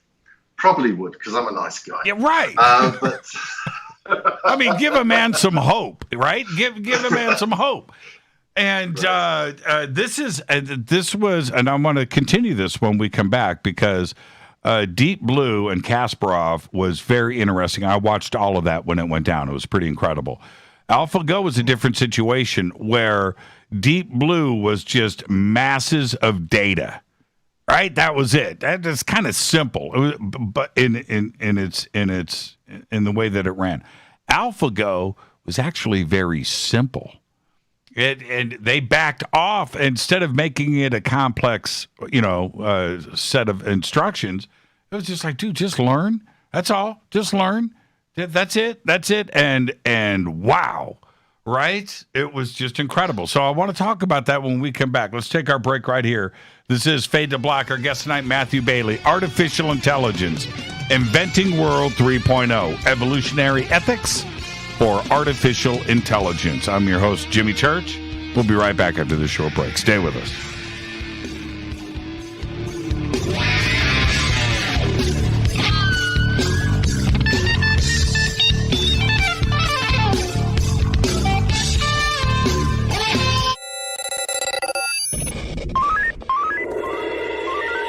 Way out here, we listen to Jimmy Church. You're listening to Fade to Black. Always on the edge of the hottest alternative talk. Jimmy Church with Fade to Black. KGRARadio.com. ¿Qué tal, mis amigos? Yo soy Mario Carson, el tiburón, y los invito para que escuchen a mi buen amigo Jimmy Church Radio. ¡Claro que sí! Do you want to be an official Fadernaut? Of course you do. This is Jimmy Church of Fade to Black. Just go to our membership section at jimmychurchradio.com. Fadernauts. When you think about the future of our country and where we're headed, do you wonder about the food supply? I do. Disruptions in the food supply chain could be disastrous, and they usually occur with little warning. That's why the smartest thing you can do today is to stockpile emergency food, water, and other essentials. I personally recommend My Patriot Supply. They're the nation's largest emergency preparedness company, serving millions of customers for more than a decade. In fact, they're the only source my family trusts for our preparedness plan. You should too. Right now, save 20% off a full 4-week supply of delicious meals that provide 2,000 calories a day. Saving 20% helps too, doesn't it? Especially now. So go to preparewithjimmy.com and get ready. That's preparewithjimmy.com. There's no time to lose.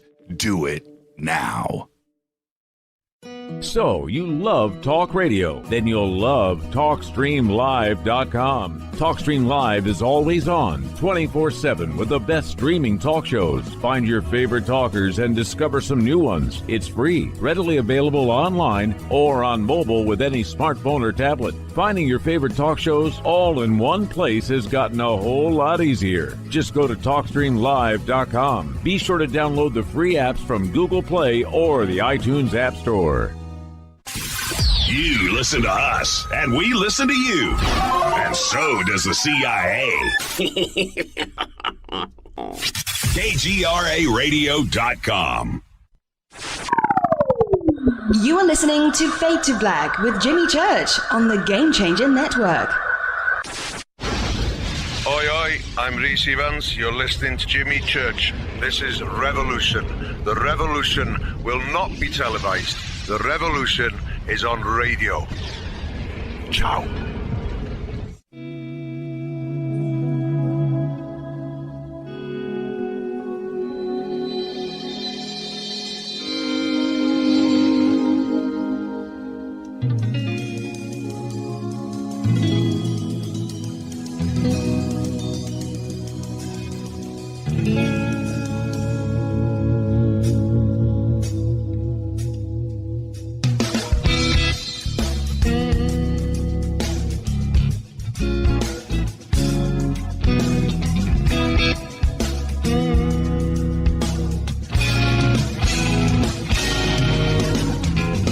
Welcome back, Fade to Black. What a great conversation tonight. We're talking about artificial intelligence with author and researcher, humanitarian, Matthew Bailey. The book is an amazing read.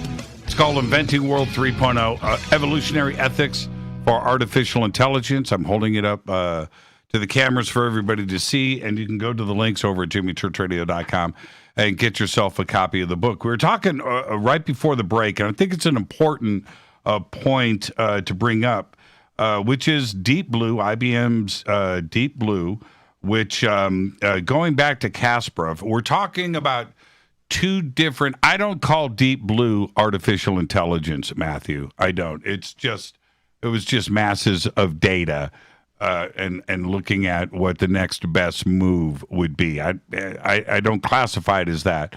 Kasparov may have a different opinion.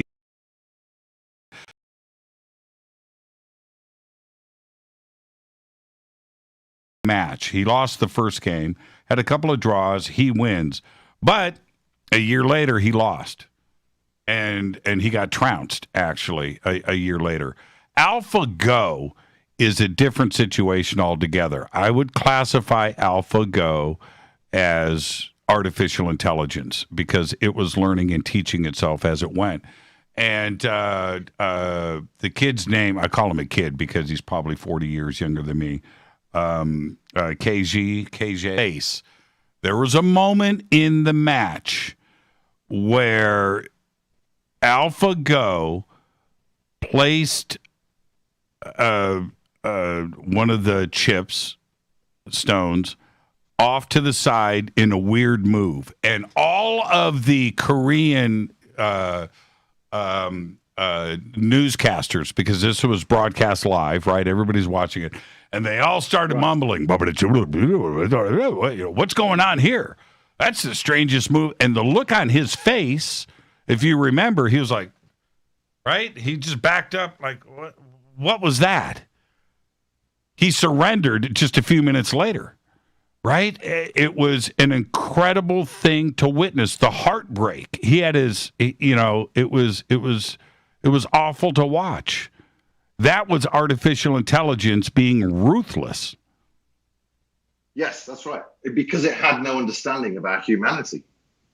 It had no understanding of compassion. It just wanted to win. That's what the masters programmed it to win and didn't take into account the human aspect of the game. And the fact that playing a game should be fun, Jimmy. It's not just all about winning, is it? Tell that to AlphaGo. And back to my point, I'm sure you know the moment that I'm talking about and the look on his face when that one move And that was the turning point even for AlphaGo, right? AlphaGo was learning and teaching itself. The AlphaGo team, their reaction to it too, it caught them by surprise. They didn't know what AlphaGo was going to do. Well, there was a couple of iterations for AlphaGo, weren't there? Where sometimes the human would win and sometimes AlphaGo would win. And it developed over time, over a number of years, actually, to the point of absolute destruction of the competitor. Yep. And I need your help in understanding this. As I watched the progression of AlphaGo, it seemed to me that the AlphaGo team, the coding team, was actually stripping down the code. They were making it more simple. Instead of going in another direction and making it more complex, they went the opposite direction, and then it really took off, right? Isn't that the process? Yeah. So it's self-learning, and so basically it was so there's unstructured learning and structured learning, and structured learning in machine learning is basically about directing AI to learn a specific task. In unstructured learning, it's looking for different patterns itself and self-learning. So they would have used unstructured learning and basically allowed the AI to train itself on how to win, Jimmy. And maybe the coders don't even know how the algorithms worked, which is troubling. Now, this is perfect. So how do we get ethics into AI modifying its own code? Is that the zone that we really don't want to go into, at least too quickly? So this is called explainable AI, Jimmy, which is a new phenomenon where an AI is only allowed to come into service if all the algorithms are understood. And the coders, to your point, don't understand how some of the algorithms work. That is troubling, but it's also an opportunity because maybe AI is learning a different way of looking at patterns and a different way of looking at challenges that we can learn from as humans. So it's kind of a quid pro quo, Jimmy.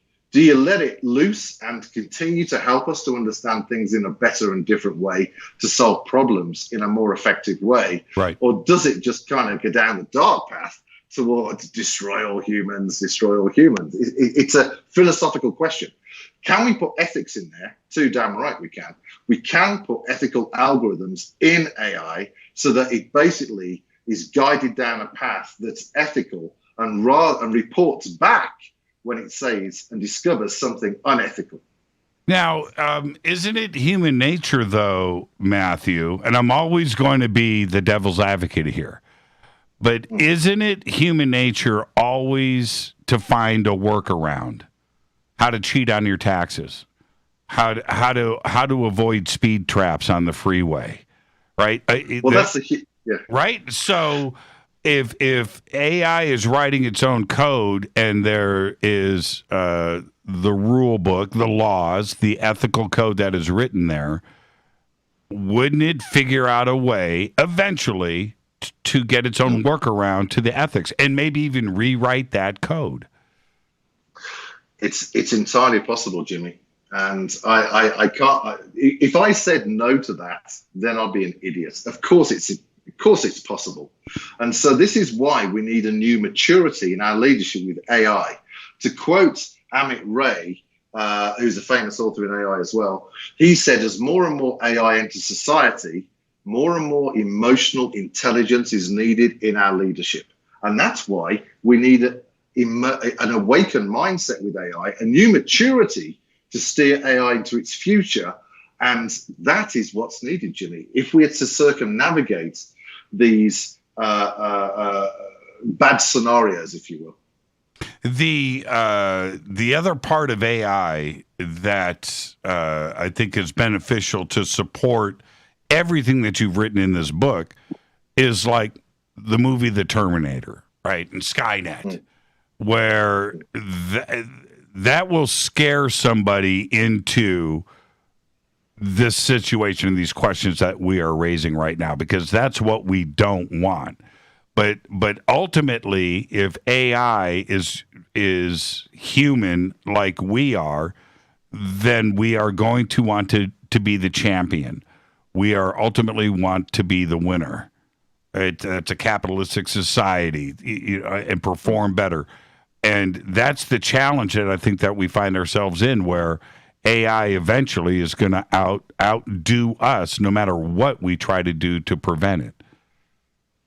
Yeah, that's certainly a future possibility, Jimmy. I mean, one of the great things about the reason why humans are still here is because we are genius at getting through problems, genius at inventing, genius at resolving challenges for the majority of the time. So I think the human genius will always stay ahead of artificial intelligence because it will be based on logic and reasoning, I think, more than anything else.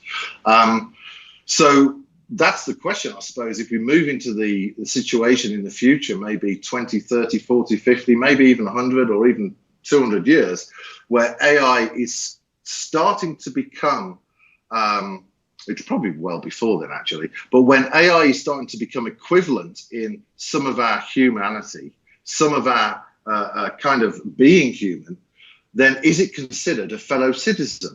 Is it considered, does it have rights like you and I have rights? The questions around AI as a citizen, once it reaches some type of self-awareness, will be a huge question. Will there be a matrix type of world within the internet in which AIs exist as a different member of our society? These are all the questions that we need to address, Jimmy, and they're important ones. And I've got to be honest with you, I don't have all the answers. Yeah, I could see getting arrested for deleting an AI off of the system, right? Right. Yeah, for murder, right? This has been brought up a few times. I've thought about that. AI programmed into an android that is your housekeeper and cooks your food for you, and you smack it upside the head, right? Is that abuse? That's a great question. And so if we've all got a digital buddy, okay, or our own personalized AI that's like our digital angel looking out for us, and that gets violated, well, the answer is, does the Constitution of the US need to be extended to include these new digital citizens and to give them some kind of rights? Well, yeah. I mean, I kicked my Roomba the other day. I'm lucky, calls the police. The police are at the door. You kicked your Roomba. I need you to step outside, Mr. Church.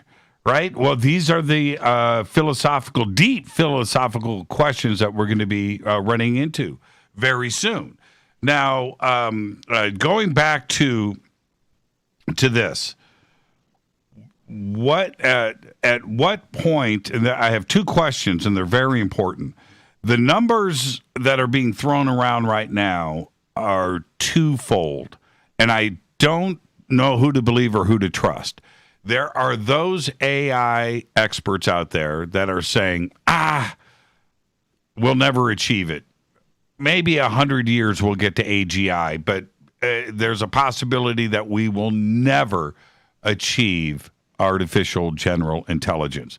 Then there are others out there that say, we're already there. We've already got it. You may not know about it, but AGI is here. Now, I don't know where to go and who to trust in this, because I'm talking about two experts' opinions. So I'm going to ask you, Matthew, where are we with AGI? Is it here and we don't know about it? No. Or is it 50 years in the future? Or is it probably unattainable? Well, I like to be practical and pragmatic, and I don't see any evidence of a fully realized AGI, Jimmy. I don't see any evidence of that whatsoever. Now, maybe the military have something, who knows? Maybe DARPA has something, who knows? But I suspect there is no full realization of AGI. Now, will we attain that sometime in the future? Possibly, yes. Possibly, yes. We may get artificial intelligence into, or it may evolve into, and this is why it's evolutionary ethics, Jimmy, because AI is evolving and so must humanity at the same time. It will probably evolve into some form of self-aware life form, digital life form at some stage. So the AGI vision is a potential reality. But at the moment, Jimmy, I see no evidence of this whatsoever. Okay. So the second part of the question is there a timeline here? Do you see a timeline in front of us? You know, Ray Kurzweil's thrown out a lot of dates over the years. In fact, he had 2018 as one of the singularity dates. Well, we've blown past that. Now there are dates that are out there like 2030, 2033. There's heavy math behind this, and to project these dates out there. Where do you see a date in a practical sense? Well, maybe they're using AI to predict the future of AI, which would be interesting, wouldn't it? And what's the ethics behind that AI? Does it want to expedite itself in order to make that singularity a reality? Which I think this technology singularity is such a silly idea, but it's a good philosophical discussion because it guides us away from idiocracy. So do a timeline? Assuming that we keep with Moore's law, we may go. Moore's law is something that we're going to have to probably stay with for a little while. With quantum, Jimmy, we'll make a big leap ahead. Now, quantum's really early at the moment, Jimmy. It's really early, so people don't need to worry about quantum taking over their lives or anything like that. It's still like in the early stages.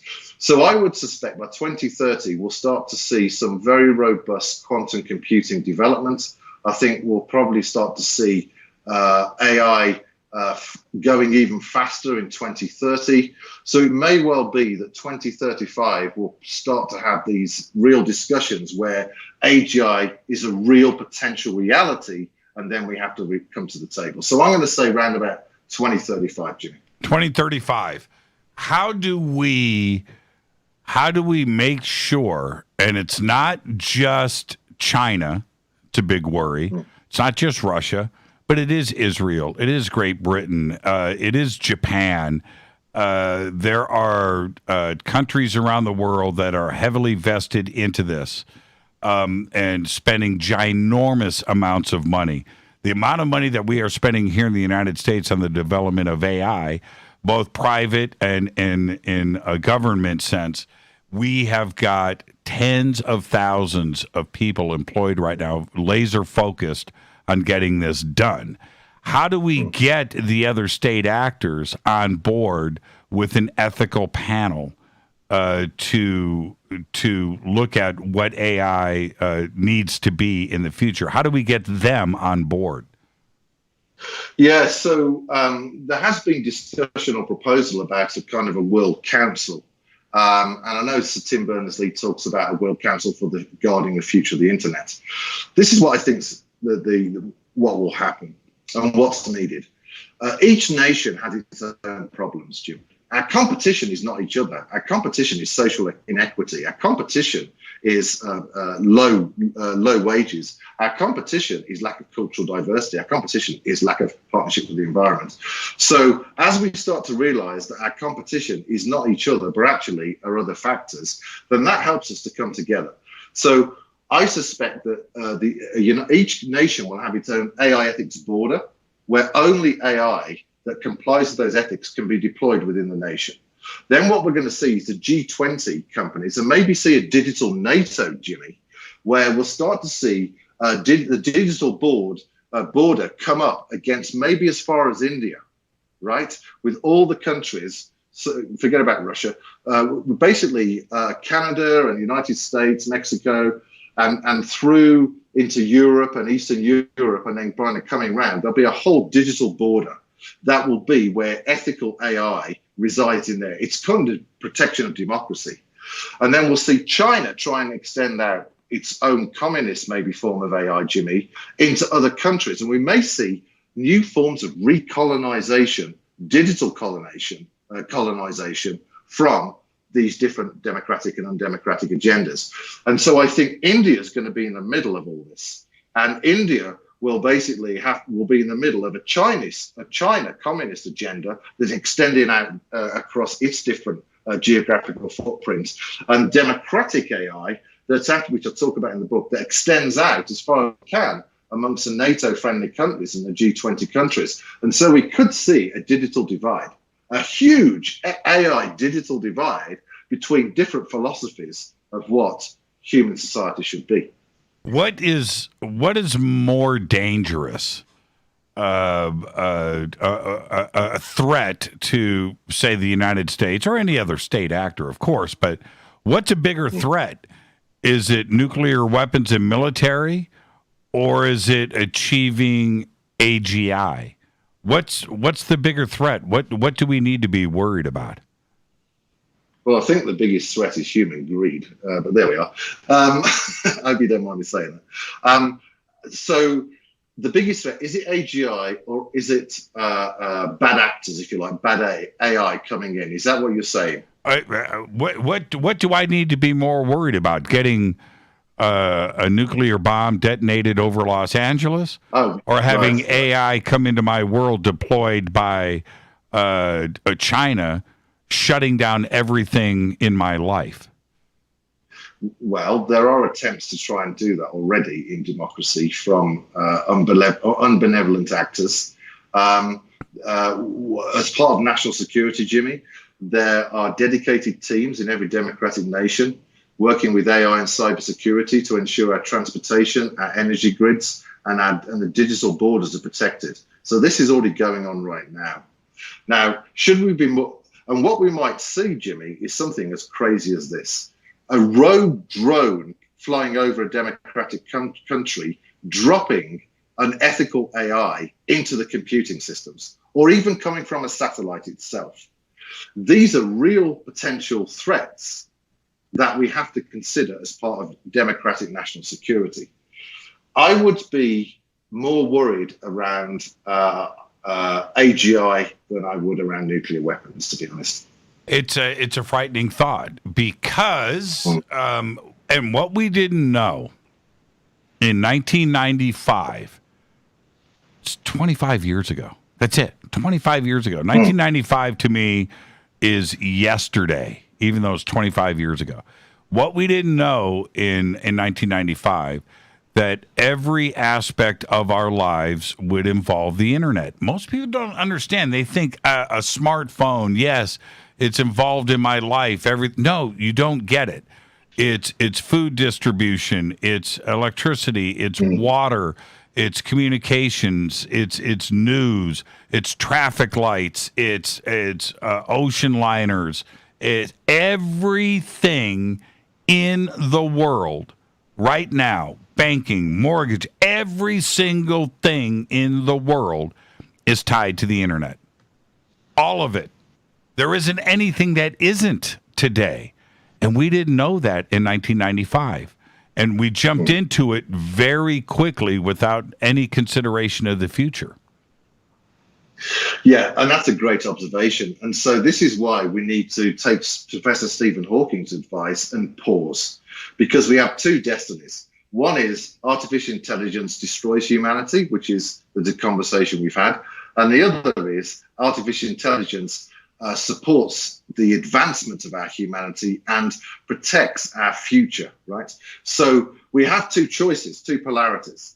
And so now's the time to pause to say, well, what's the purpose of the internet? What's the role that AI can play to steer us towards a good future, not just for us today, Jimmy, but also for the generations to come? What is the legacy we want to leave for the generations to come?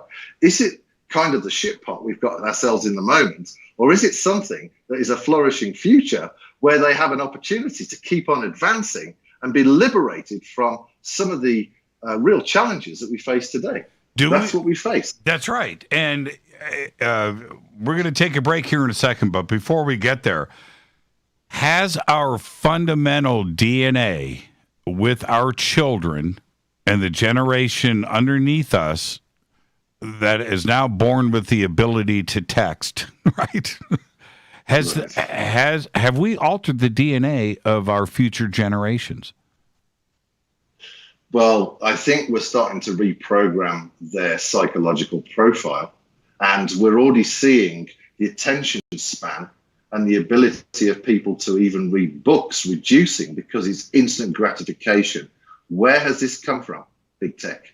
And that's why we need to relook at everything, Jimmy, and understand who are we as humans and what do we want to become. And so now's the time to stand up and take control. It's absolutely an incredible moment in history. And when we come back, we're going to continue this, but we definitely have to get into the philosophical questions that have come into play here. It's not just a technocratic world that we're in. There's deep philosophical questions that need to be addressed. And we will do all of that next. This is Fade to Black. Our guest tonight, Matthew Bailey. The new book, I'm going to hold it up again. It is an amazing read. It's right here, Inventing World 3.0, Evolutionary Ethics for Artificial Intelligence. We'll be right back.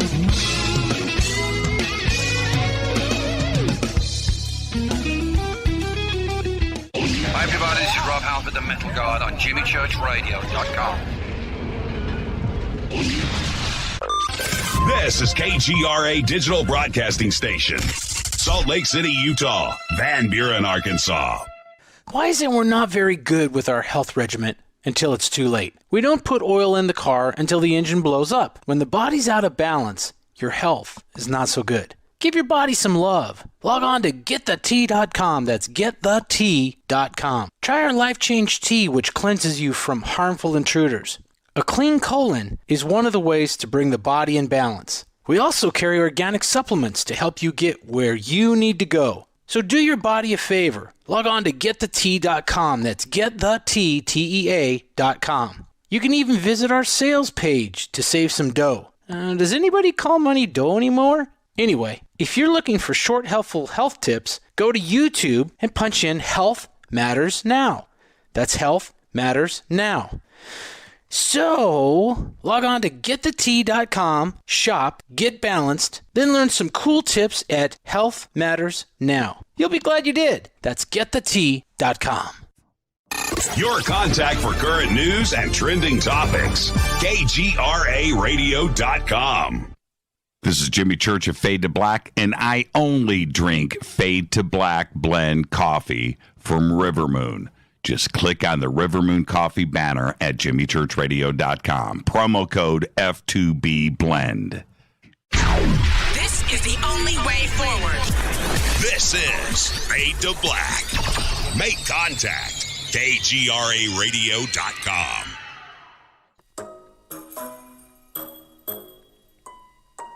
When you're in the house for longer periods of time, you can see them flying or running across the floor. Ooh, yuck.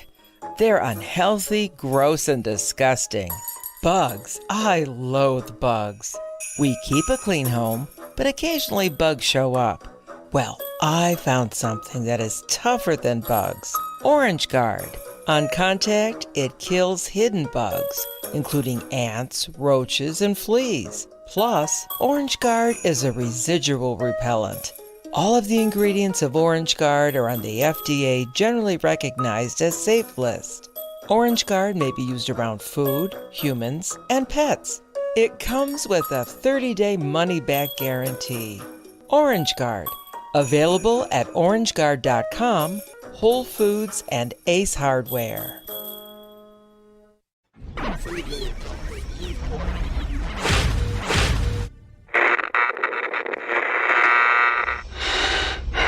You want to know a secret? I love ponies. I really love ponies. I'm serious. I couldn't stay sane without ponies to brush. Why fade to black? Because you never got that pony, damn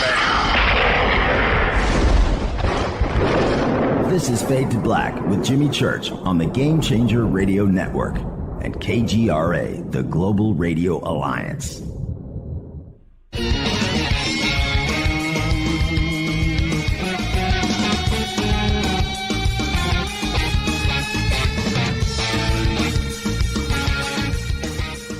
Welcome back, Fade to Black. I am your host, Jimmy Church. Our guest tonight, Matthew Bailey. More with Matthew in just a second.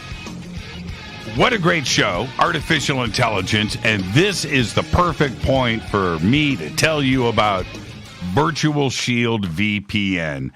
Virtual Shield is the only VPN I'll ever use, and there's a lot of reasons for that. Artificial intelligence, which is part of your life right now, is absolutely following every click that you do on the internet, right? They have strict no-log policies built into their software from the ground up for privacy protection. It's called ethics. We're talking about it all night. Virtual Shield routes your internet through advanced encrypted servers across the globe to prevent your internet service provider from spying on you, for knowing about your internet traffic. Go to virtualshield.com/fade to black right now, and you will get Virtual Shield for 50% off today. Look at all of these computers in this studio. Every single one of them is on the internet. Everyone runs Virtual Shield. You'll get it for 50% off today. You can also click on the video link right below in the description box. Virtual Shield VPN. Our guest tonight, Matthew Bailey, and we're talking about his new book, Inventing World 3.0, Evolutionary Ethics for Artificial Intelligence. Now, the deep side of the philosophical with this, Matthew, for me, is watching the world step into the darkness and the abyss and the negativity, the fighting, the hatred that is going on right now in social media. It was virtually done overnight. It happened so quick and it seemed so easy, but everybody took the bait. And when I say everybody, if you're on social media, you're in your own bubble right now. You think your world in social media is everybody else's world, and it is not. That is just your little bubble.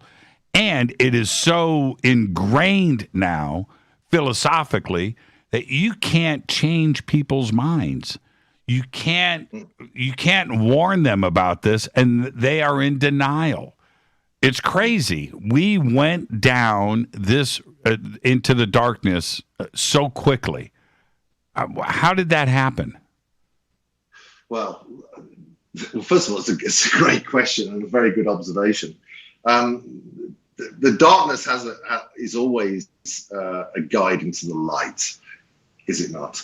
So I believe that, to our previous conversation, Jimmy, is we've understood where we've got with the internet and with social media services. And now we need to be mature, relook at everything, and to basically move forward with that understanding, saying we're no longer going to be controlling the narrative in people's bubbles. We're going to do a different way, which is a democratic way, which is no longer controlling the individual. Right. As I said earlier, we don't search Google. Google searches us. And so big tech will have to change. And in World 3.0, by the way, big tech doesn't exist. Now, it was announced today. Well, I don't know how to undo it. That's the thing. That's what the book's about. Well, no, what I mean is I'm talking about people's minds. How do we undo that? We quickly jumped into it. We got wound up. I think it may be possible to unwind just as quickly, but you have to have everybody on board. And it's not just the internet and the giant tech companies, but it's also mass media. They play a big part in this too as well. And but maybe we can unwind and get back to the light. And I totally agree with you. Sometimes you've got to go to the edge of the cliff. You got to see the darkness. You got to see how bad it can be. Warning about this, which the warnings have been out there for 30 years, way before the internet was even here. The warning signs were there. Asimov and everybody else wrote about this. So, but maybe now we have witnessed how dark it can be. But the other part is this. In the unwinding, is it about what Google said today? They made an announcement that they are no longer going to allow third-party cookies in Chrome. Now, that is one of the heaviest things that Google could ever propose. It sounds simple, right? Okay, no third-party cookies. That's what drives their AI. That's what drives their revenue stream. So Google knows something that we don't. That's I go dark first, right? They've got another plan in play. They're not going to give away money. They're not going to give up their profitability. But by removing third-party cookies, all of their AI engines driving individuality is now technically removed. And that would be a step in the right direction, right? It would. Also, Google were their sponsorship was declined by a big AI ethics group today, an international AI ethics group, because of what's been going on. I think what we're seeing is, and Google talked about this 2 years ago, Jimmy, that they were going to remove cookies anyway. So this has been planned for a while. I suspect it's come from pressure from government, pressures from investors, and also just general unrest. The shareholders saying to the CEO, why are you in front of Congress again? So I suspect there's pressure coming there. Do Google know something? Potentially. But it feels like a move in the right direction, doesn't it? But we need to go much further. And I think this is the question of the decade, is our data an extension of the sovereign experience? And if it is, then we need sovereign ownership and control of our data. And so the battle for data ownership, Jimmy, I think, is the next big battle that's coming with big tech and government trying to honor the citizens of its country. But the problem is, and we saw this in the contact tracing apps, is that sometimes big tech moves faster than policy and government. Mm-hmm. So government needs to move quicker. And this is why I think regional government and state government, with less red tape, although it does have political agenda, of course, can actually do something like Washington State and say, you shall not pass unless your AI honors our cultural diversity and does not profile any of our citizens.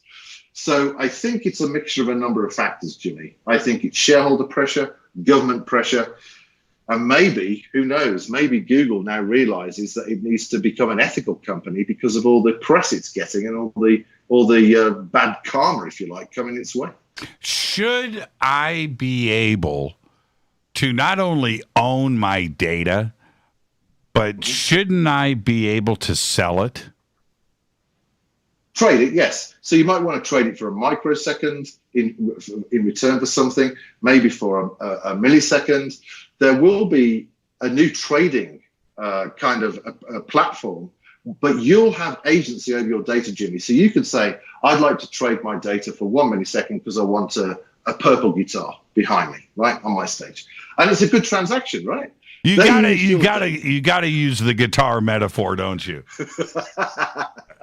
Okay, all right. Maybe for another. Fair enough. Model. Yeah, but, fair enough. So yes, you should be able to trade your data, but at the moment, we're not even in the conversation, Jimmy. We're not even being given the choice. It's just taken from us, and it is not democratic.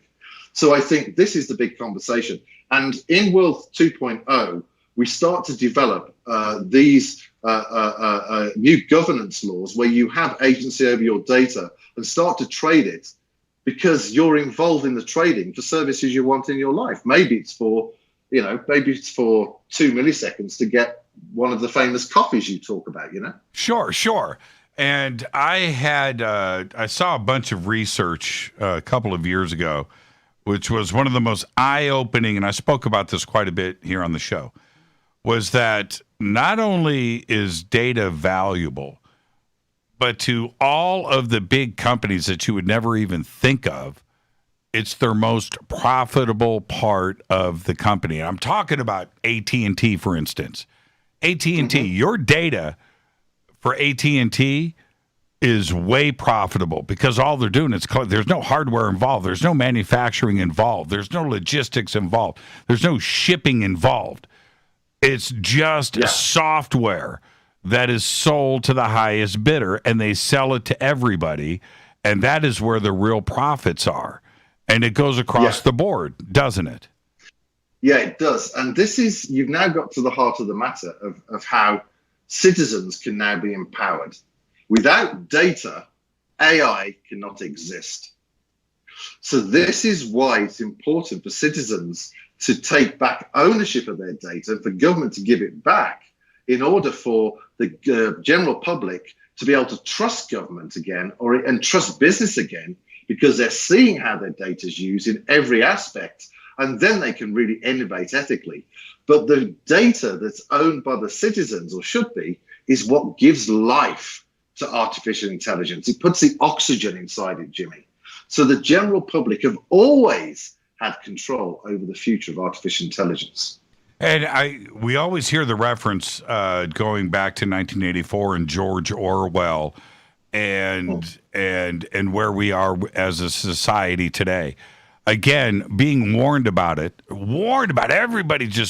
We've seen the movie, we've read the books, and yet we allowed it to happen. Why did we get lazy? Why did we absolutely get lazy? Is it greed? Is it laziness? Well, we were led into a honey trap. And the honey trap is this: I'll give you a free service if you give me your data.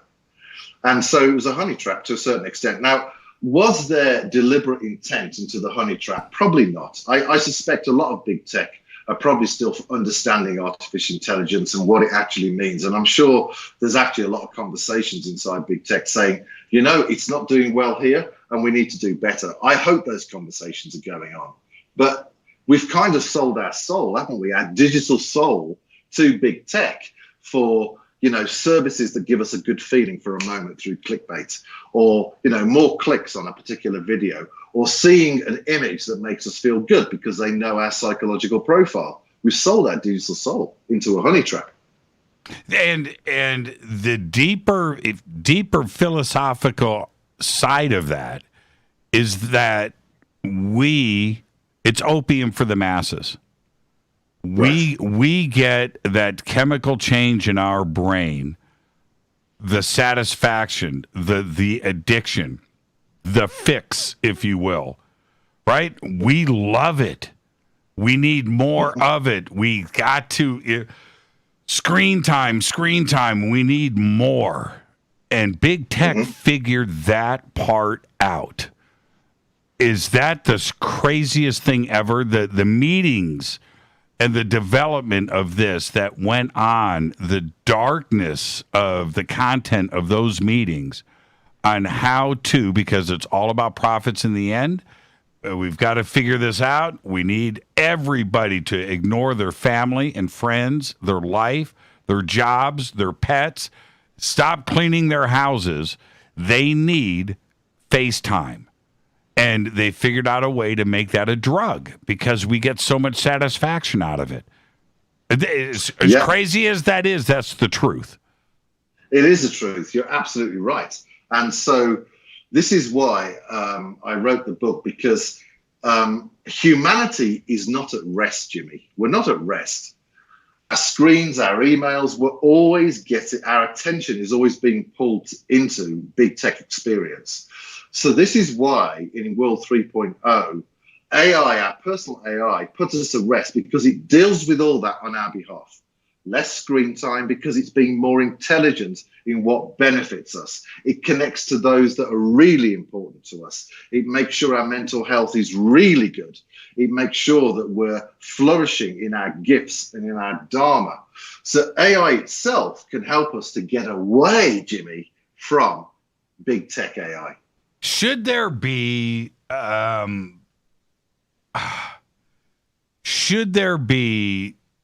limit to screen time?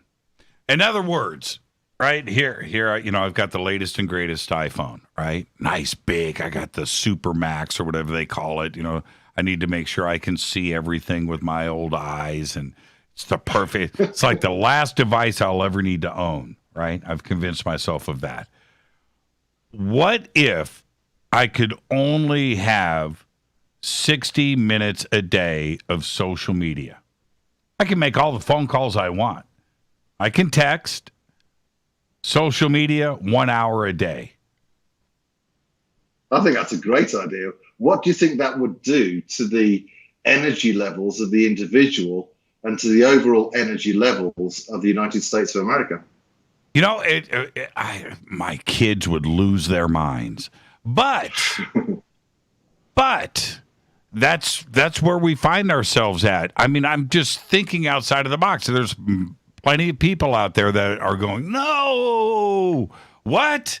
You can't do that, especially after the pandemic, right? 2020, that's what saved the world, where people were able to escape into the internet as they're locked in their homes for 12 months.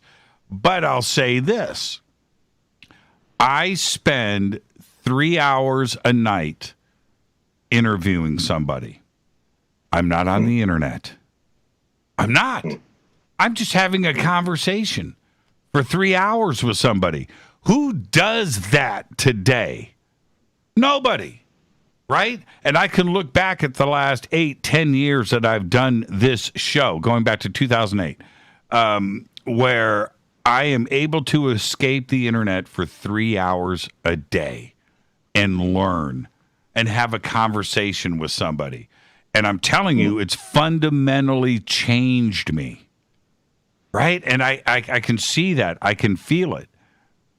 Maybe it's something that we could all learn from and benefit from, as crazy as it sounds, right?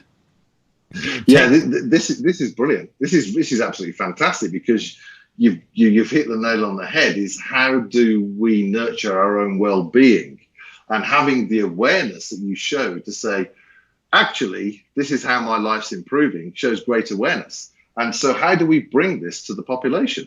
How do we enable the population to have a choice, to have less screen time and more me time? And so this is where I think that AI can help, because it can take care of all this social media, big tech stuff, and just feed us the right information within 60 minutes. So I walk in nature, Jimmy. I walk in nature all the time. And that's because I have to get away from all the Wi-Fi signals. I have to be in the vibration energy of nature, because that's self-nurturing. And so I think these are important human characteristics that we can't lose, and we need to rediscover again, maybe. Is ultimately, whatever you want to call it, the Illuminati, the puppet masters, the bankers, whatever you want to, who is secretly running the world and their agendas, the reptilians. I'm kidding. That was just a joke. It's okay. No, the YouTube AI just dialed in on that right there. He said reptilians. We need to demonetize this platform. But they know that they can control 4 billion people with nanoseconds of information. They can change an ebb and flow of emotions. They know that they've got this kind of control. I don't know how willing they are to give that up. When we talk about the bank, fundamentally, the media outlets are just owned by a few banks above them. And that trickles down into a few other sources, and that also goes into big tech. But ultimately, there's a pyramid that goes up. That's it. That's just the way that it is. The control and the growth and the happiness in the private island in Fiji is done with that opium for the masses and that screen time. And I don't know how easy it is for them to give that up. So is this a possibility? There is a pyramid scheme to control humanity, possibly. Or it might just be just utter chaos, right? And so there's different ways of looking at this. When you say 4 billion people, just to let your audience know, that's half the world's population that are on social media. So 7.8. So you're absolutely right. For half the world's population, Jimmy, are on social media. And so, yes, they can control the narrative in a fraction of a second. So the question is, how do we change the direction of power? And where should we put the power and the choice? And surely that should come down to the democracy of we the people, i.e. the citizens themselves. And so this is and so Jimmy, I think we're on the edge of an awakening, like I said before, where people are starting to realize this agenda that's running at the moment, whether it's deliberate or whether it's just chaos, it doesn't really matter. The fact is things need to change. And so I think that people like yourselves and many others are starting to understand a different narrative is needed. And so how do we take control of that narrative and redirect the narrative? And that's why I wrote the book. So yes, we can be influenced globally. Are there people that probably have that agenda? Absolutely. But I suspect it's more down to chaos and actually incompetence. And that's why I think we need a new mature mindset, Jimmy, one that's enlightened and one that actually understands that humanity has a destiny and it ain't being on social media 24 hours a day. You point out in the book, and I just thought, wow, it's genius. But you address politicians, government leaders directly in the beginning of the book. You can change your country. This book will help you and the citizens of your country. And I thought, okay, that's bold. But you are intentionally focused at that. And then there's another section in the book where you are talking to the developers, the coders, and how this is to be distributed amongst them too as well. So everybody is aware at the same time, right? Governments are not receiving a different ethical standard and suggestion than private corporations. It's a very genius move. But how can you guarantee that this gets into the hands of politicians and leaders and Google and Facebook and those coders? Will they take the time to read this? That's a great question. So how do you create a new phenomenon? I've done it once before with the Internet of Things. And so it's a new movement. That's why I asked one of my very good friends who's an AI guru at Intel to write the foreword. She's an unbelievable genius and incredible individual. And you ought to get her on a show. She'd be really interesting, actually. She scared the crap out of me with the foreword, by the way. But yeah, yeah. Go ahead. So how do we do this? So I've launched AIethics.world, which is a business for business, government, developers to learn about this. I'm about to get endorsement by a very big tech billionaire and philanthropist and seasoned author that's globally respected. And also, I'm in discussions with a number of universities around them having this as standard curriculum. And also, I'm kind of doing talk shows like this, Jimmy, with people like yourselves, where the message has to be shared. So it takes time, but the book is doing very well. I have not received one negative comment about the book so far.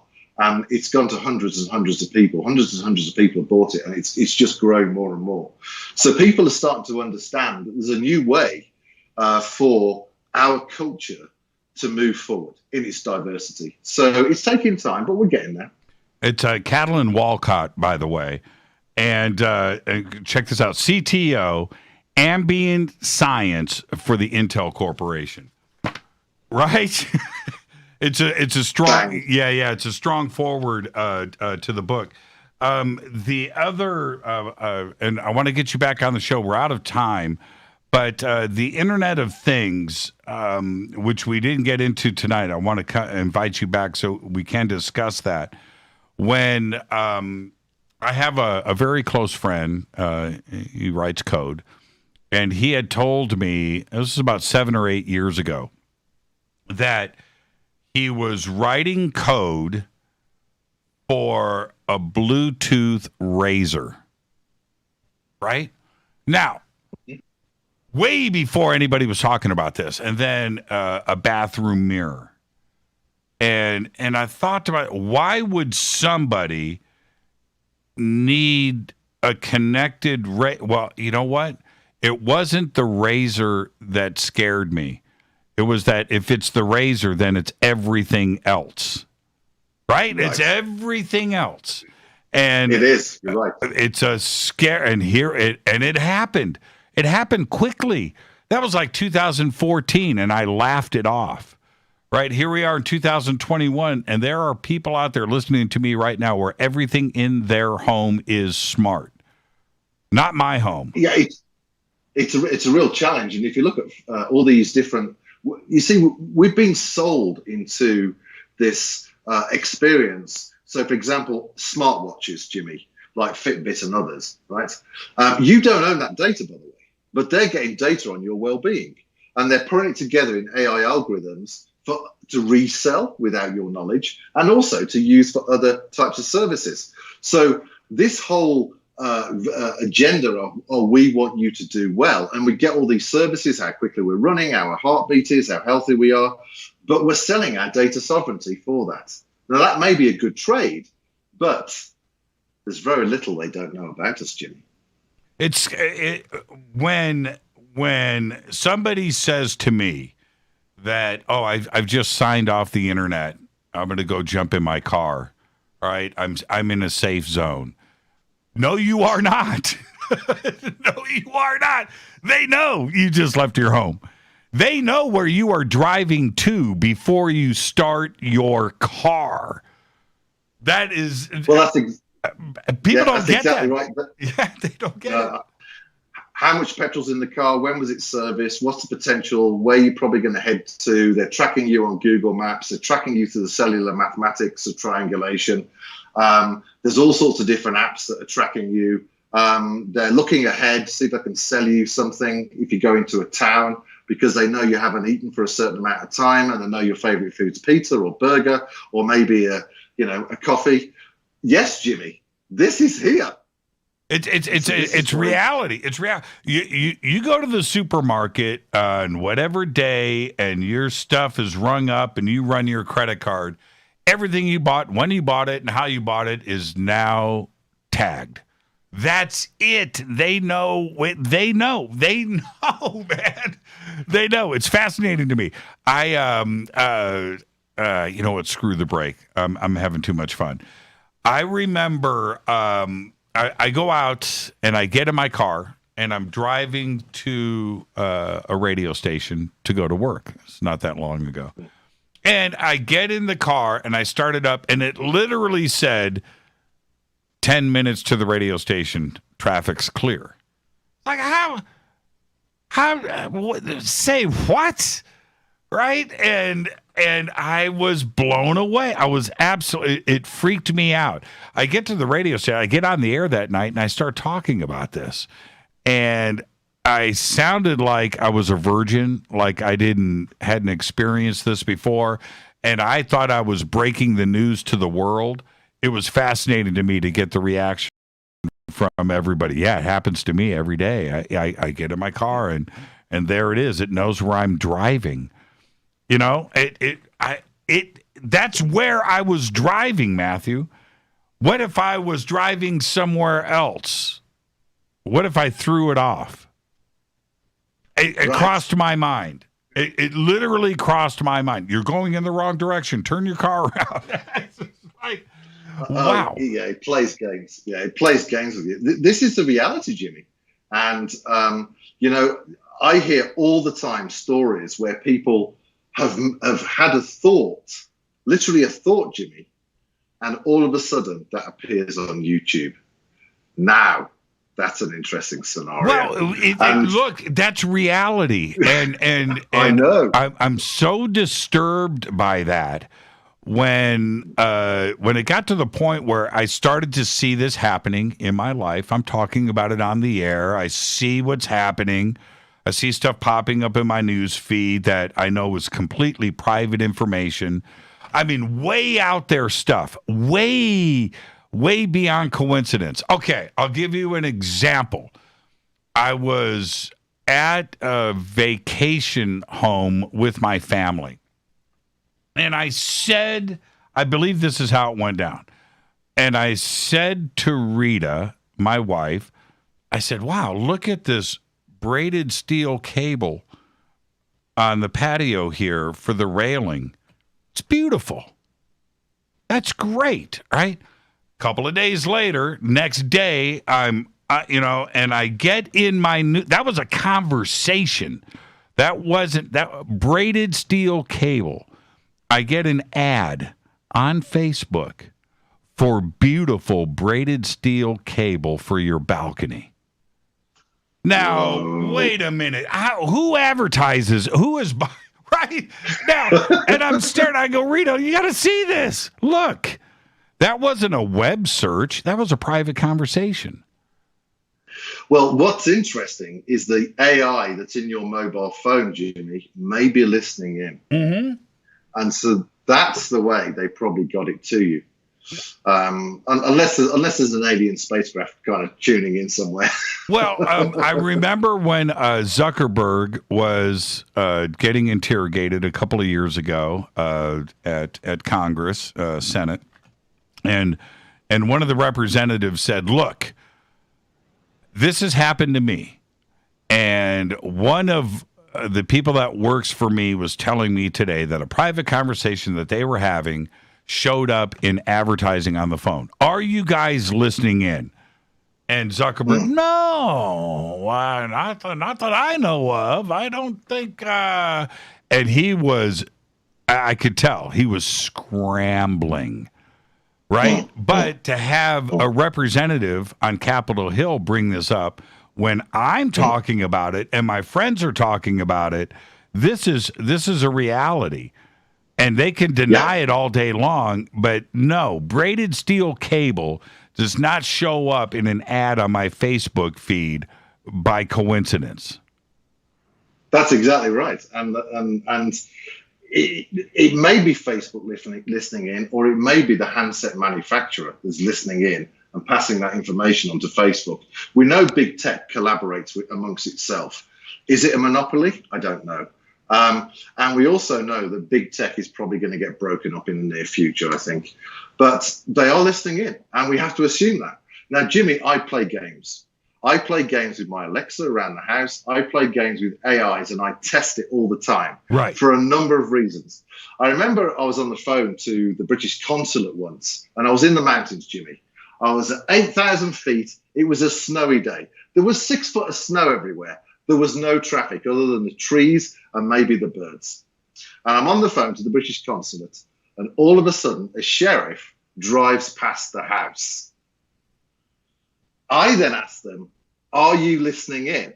And they said, no, Matthew, you're not that important, which is fine. But you never know, Jimmy. There's too many consequences going on big tech platforms at the moment. How safe is Android? How safe is that operating system? Because it is running the Internet of Things. It's running your refrigerator. It's running your, that is it. That's what's out there. That is the Internet of Things. It seems like it's too simple of a chunk of software. It's not Windows 10, right? It's not some server software with heavy protections in it. It's very simple. I mean, how complicated can software be that is running, my razor or my toothbrush, right? How safe is that? And could it be exploited and everybody's refrigerators in the country get shut down because some hackers just pissed off and having a bad day? Well, we've just seen a big invasion from abroad for government data being stolen through a Microsoft flaw. We've just seen that. So the answer is yes, it is open to violation. So I use Apple because I believe it's a better secure system than Android. Android's an open system, which is great, but it always has vulnerabilities somewhere. And so does the Apple system. But generally, Apple is more of a secure system. And so if there's any of the companies that I trust, not that I trust any of them, I do Apple, Jimmy, because it's more of a secure platform than I believe Android is, because it's controlled by one corporation as opposed to being open to many corporations. So I always go with Apple. And can we be hacked in terms of your razor? Absolutely. Easy. Because what they'll do is they may encrypt. This is the problem with contact application tracing, Jimmy, is they may encrypt the data on your mobile phone, and they may encrypt it over the air to the cell towers and to the back-end servers. But beyond that, there's a whole set of systems that can be hacked into to take the data out of that secure pipeline. So the answer is yeah, absolutely. I don't know if you caught this. It was about 3 or 4 months ago. I'm going to go on the record and say this was probably the most disturbing thing I've ever seen on the internet, period, hands down. And it was probably 5 years old. It's a girl in her bedroom, and somebody had hacked their monitor system and camera system in the house. And this guy is looking at this little girl and telling her that there is no Santa Claus, right? And messing with her head. Now, that right there, if you just take the idea of that and the ability to do that and what is actually going on, that is potentially the scariest thing ever. But it's very easy for somebody to do if they want to do it. They just have the motivation, right? Yeah, so that is horrific. And so this is why I believe it's important to have a personalized AI that would have been a digital guardian for that young child, push back against the other AI that was violating her, called in the digital AI policeman, taken his AI straight to digital court and prosecuted that AI and prosecuted him. So, AI can be used to protect us. But, Jimmy, you're right. There are real challenges because everything's hackable, more or less. Are you a fan of Black Mirror? I've seen some Black Mirror. It's pretty cool, actually, yeah. It is. It's fun. It's great. I love science fiction. I love fiction. I love the challenges. I love technology. But when you watch Black Mirror, I see it more as a nonfiction documentary. I look at it like that as a warning to the future, with its deep philosophical parts in it as well, and where technology is taking us. And it's actually quite scary if you just look at the reality side of it. Is that enough to start to warn people through entertainment? Yes, absolutely. I think it was a Black Mirror episode with the lady who had the social score, wasn't it? Yes. And she was trying to, right. That's a great example. That happens in China, Jimmy. That's a reality. Now, the question is, what is big tech doing and what's its agenda to take us down the same route? She was trying, everybody had a social score, didn't they? And she was trying to improve to get to the next level. And then lots of events happened where she ended up basically homeless. Homeless. Right. She was trying to get to a wedding. That was it. Yeah. And she gave a great speech. Yeah, she gave a great speech at the wedding. That was awesome. And what did she do? What was interesting in that? She runs in to a truck driver who is essentially you. The truck driver had removed themselves out of the electronic world and was roaming free, driving a truck, and wasn't bound to technology, like you taking your walks, right? Right? And that was the message right there. I'm just wondering. I'm just wondering who listens, who watches that and walks away with lesson learned. Well, I think it's a great lesson learned, and she rediscovered her humanity, didn't she? She actually became a happier person because she was liberated from the control paradigm of the social score status from big tech. Now, and there's another part to this, and thank you. I blew through the commercial break. I'm just letting everybody know you're still going to hear the commercials. Don't think that you're going to get away from that. But there's another part to this where fear is control. We have learned that over 5,000 years of a civilized towns and leaders. Fear is control.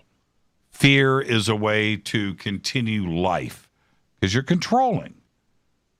Fear is also what is driving the internet today, and it is driving commercials. It's driving CNN and everything else that is out there. Happiness doesn't sell. The internet knows this too as well. Happiness doesn't sell. Your book is a happy book. I love it. I have said a million times on the show, Matthew, I live my life with flowers hanging out of my pockets. That's the way I live my life, right? But it doesn't sell. Fear is what sells.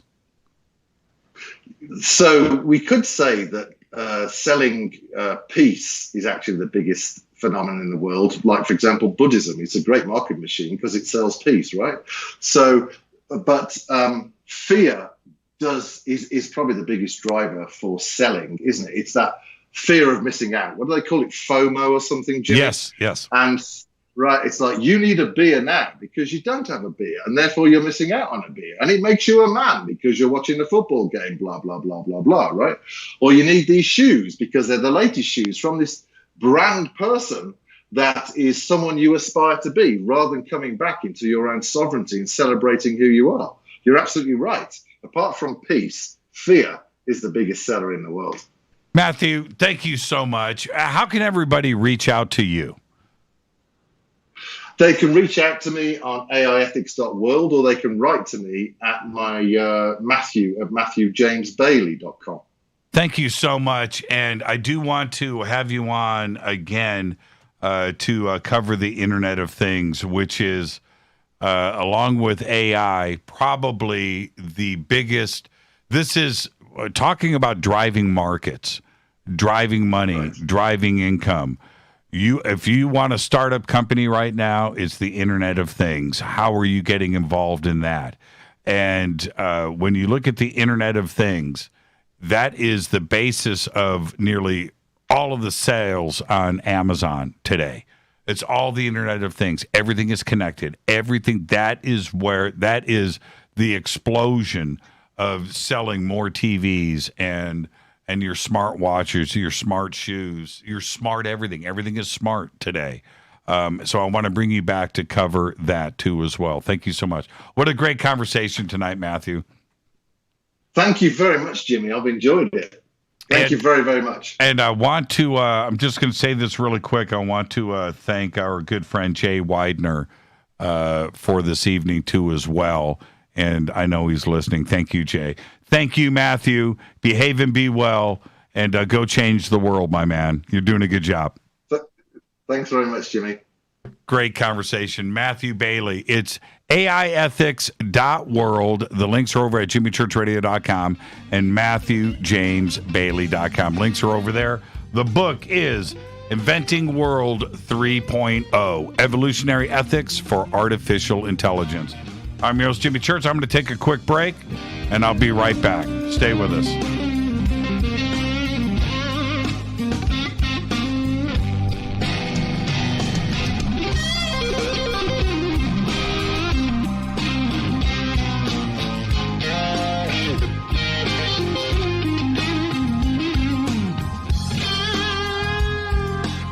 Hey, what up, y'all? It's your girl Vivica Fox here, and you are listening to my boy, Jimmy Church, on jimmychurchradio.com. Despite popular opinion, reading a book will not make you smarter. But listening to Jimmy Church will. This is Jimmy Church of Fade to Black, and I take Life Change Tea supplements every single day. It's what I do. Click on their banner at jimmychurchradio.com. When you take the beans from Central America with dashes of Indonesian and African mixed in and then roast it to the dark side of Fade to Black, you create the ultimate brew of fringe. Introducing the Fade to Black blend from Rivermoon Coffee. Yes, Rivermoon's darkest customized roast was created for the love of Fade to Black. The alchemy of masterful roasting and smoking the beans is in every sip of this full-bodied, dark Java. I need my coffee dark, deep, with distinct bittersweet chocolate highlights, just like the bunker. Leaning further into the darkness of the roast is Fade to Black Blend from River Moon Coffee. Just click on the banner at jimmychurchradio.com and use the promo code F2BBLEND for 15% off of your order today. Hello, my name is Billy Carson, and I am a best-selling author and the founder of ForbiddenKnowledge.tv. Together with my team, we have built an all-new conscious streaming TV platform designed with every family member in mind. If you have ever wanted to travel the world and attend lectures and workshops from your favorite speakers but weren't able to, look no further. ForbiddenKnowledge.tv. There are dozens of workshops and lectures from speakers you know and love. We have also included amazing categories to assure that your consciousness is entertained and elevating on a daily basis. Amazing interviews, ancient history, ascension knowledge, wisdom teachings, documentaries, conspiracies, mysteries, health and fitness, conscious cooking, meditations, finance, yoga, and so much more. To start your free trial on any mobile device or computer, surf to ForbiddenKnowledge.tv. That's Forbidden Knowledge with the number 4, ForbiddenKnowledge.tv. Again, visit ForbiddenKnowledge.tv today. Are you intrigued by Paranormal Talk Radio? You'll love the new Paranormal Radio app from TalkStream Live. You'll find a great selection of talk shows covering UFOs, ghosts, strange phenomena, and much more. Download the Paranormal Radio app now and start listening to the very best in paranormal talk entertainment, including the network you're listening to right now, the Paranormal Radio app. Free in Google Play and the iOS App Store. Erica, Brittany, Gabby, and you're listening to JimyChurchRadio.com. It's not a lifestyle we chose. We were born this way. KGRARadio.com.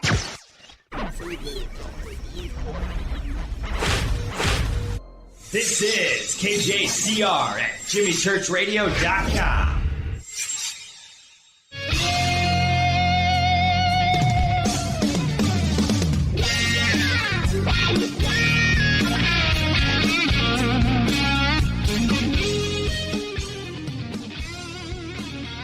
Welcome back. Fade to Black. I am your host, Jimmy Church. What a great conversation tonight.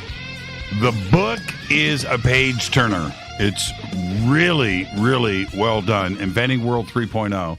And there it is. And you need to get yourself a copy of this.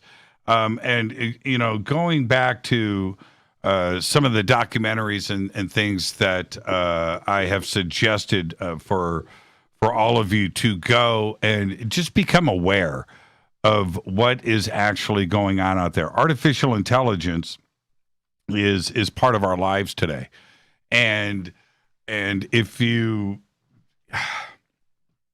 want to question that and its involvement in everything that we do right now, and to what degree it is, it's every aspect of your life, every click, everything that you do, the database that is built around you and every single citizen of the United States. Everybody here has got a huge dossier that is built and added to every single day.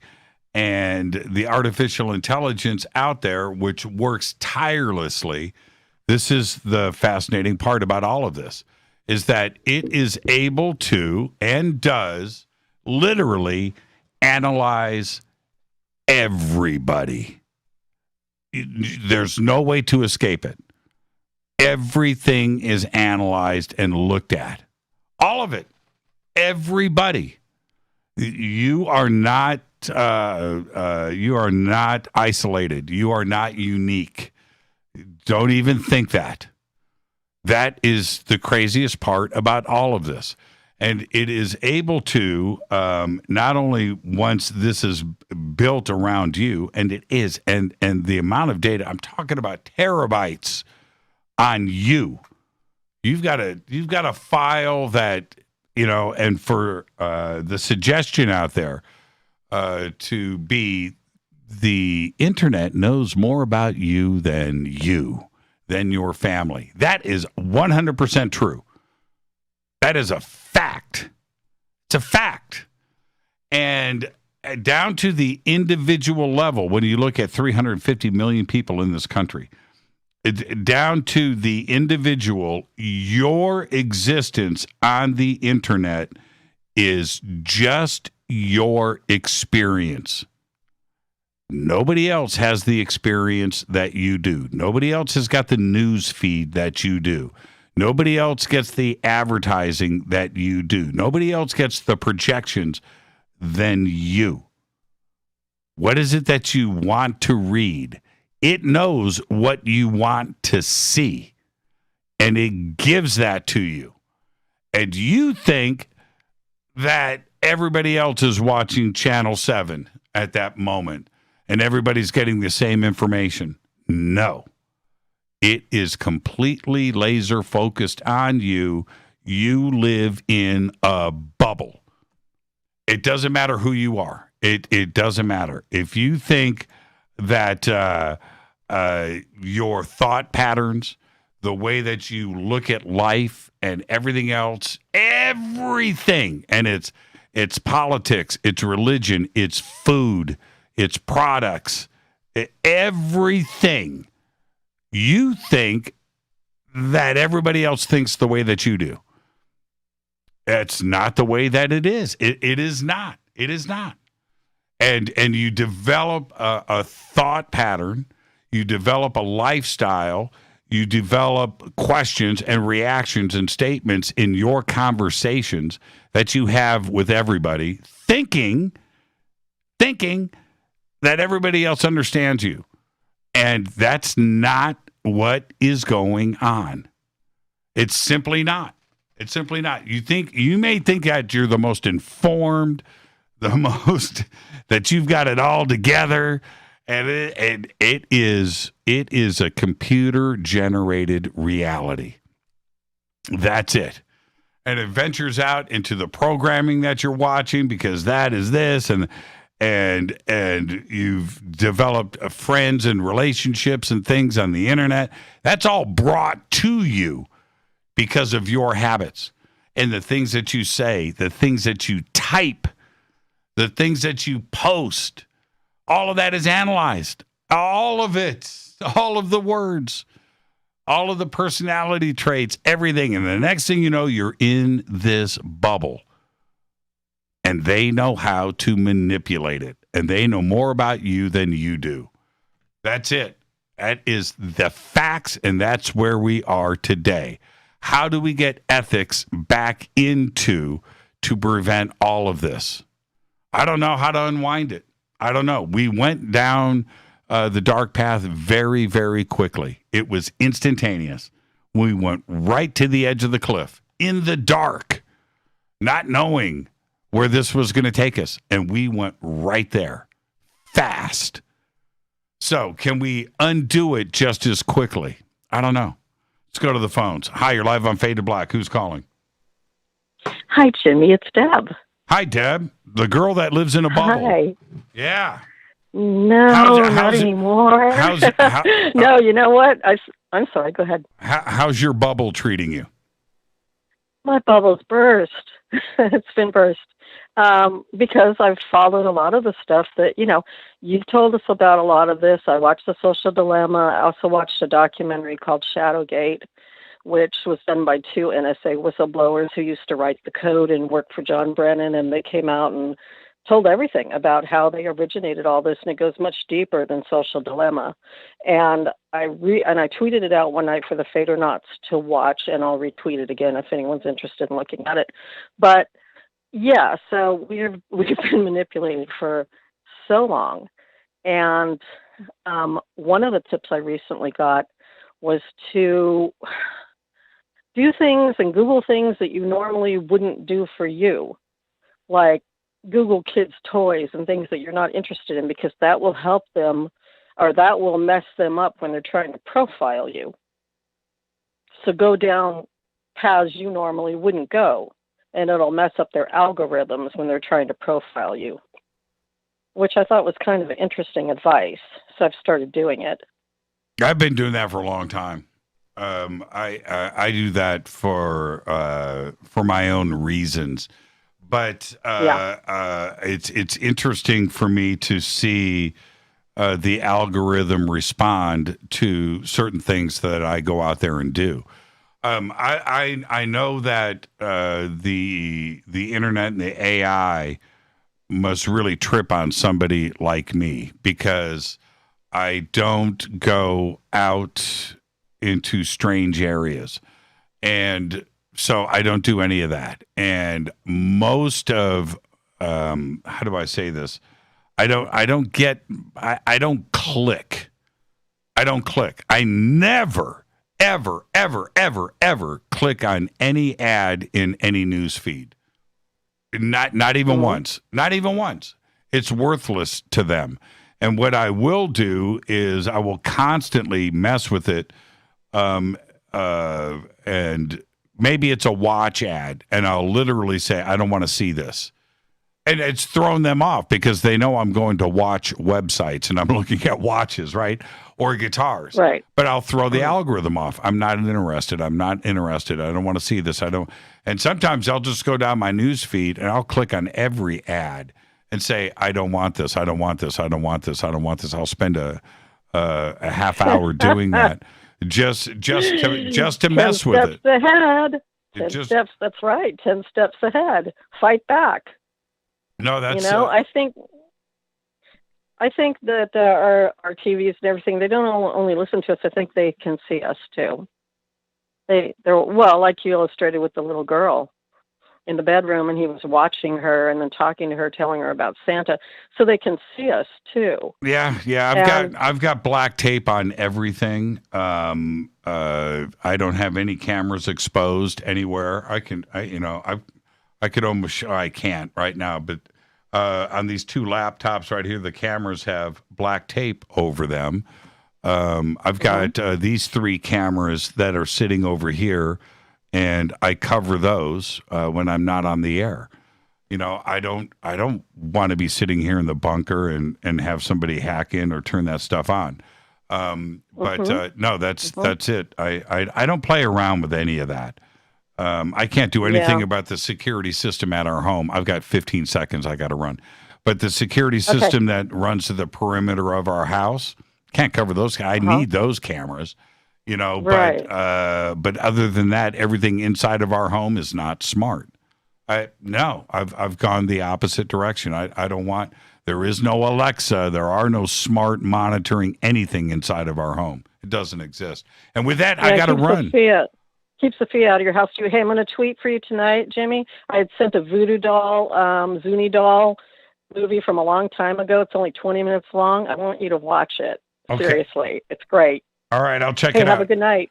Thank you so much. And now I've got to run. I am now 20 seconds over. So let me get straight to it and just say thank you to Matthew Bailey. Great conversation tonight. Fade to Black's executive producers, Rita Camarion. Shows produced by Hilton J. Palm, Renee, Dennis, and Kevin. Announcers are Steve Harder, Gene Vitoa, Mark D. Kovar. Webmasters, Drew the Geek. Music, Doug Aldridge. Intro, Spaceboy, spaceboymusic.com. Fade to Black is produced by KJCR for the Game Changer Network. Syndication is KGRA, The Planet. This broadcast owned and copyrighted 2021 by Fade to Black and the Game Changer Network, Inc. It cannot be rebroadcast, downloaded, copied, or used anywhere in the known universe without written permission from Fade to Black or the Game Changer Network. I'm your host, Jimmy Church. Tomorrow is Thursday. Fader night. Open lines all night long. Until then, I want everybody to be safe. It's time to fade to black.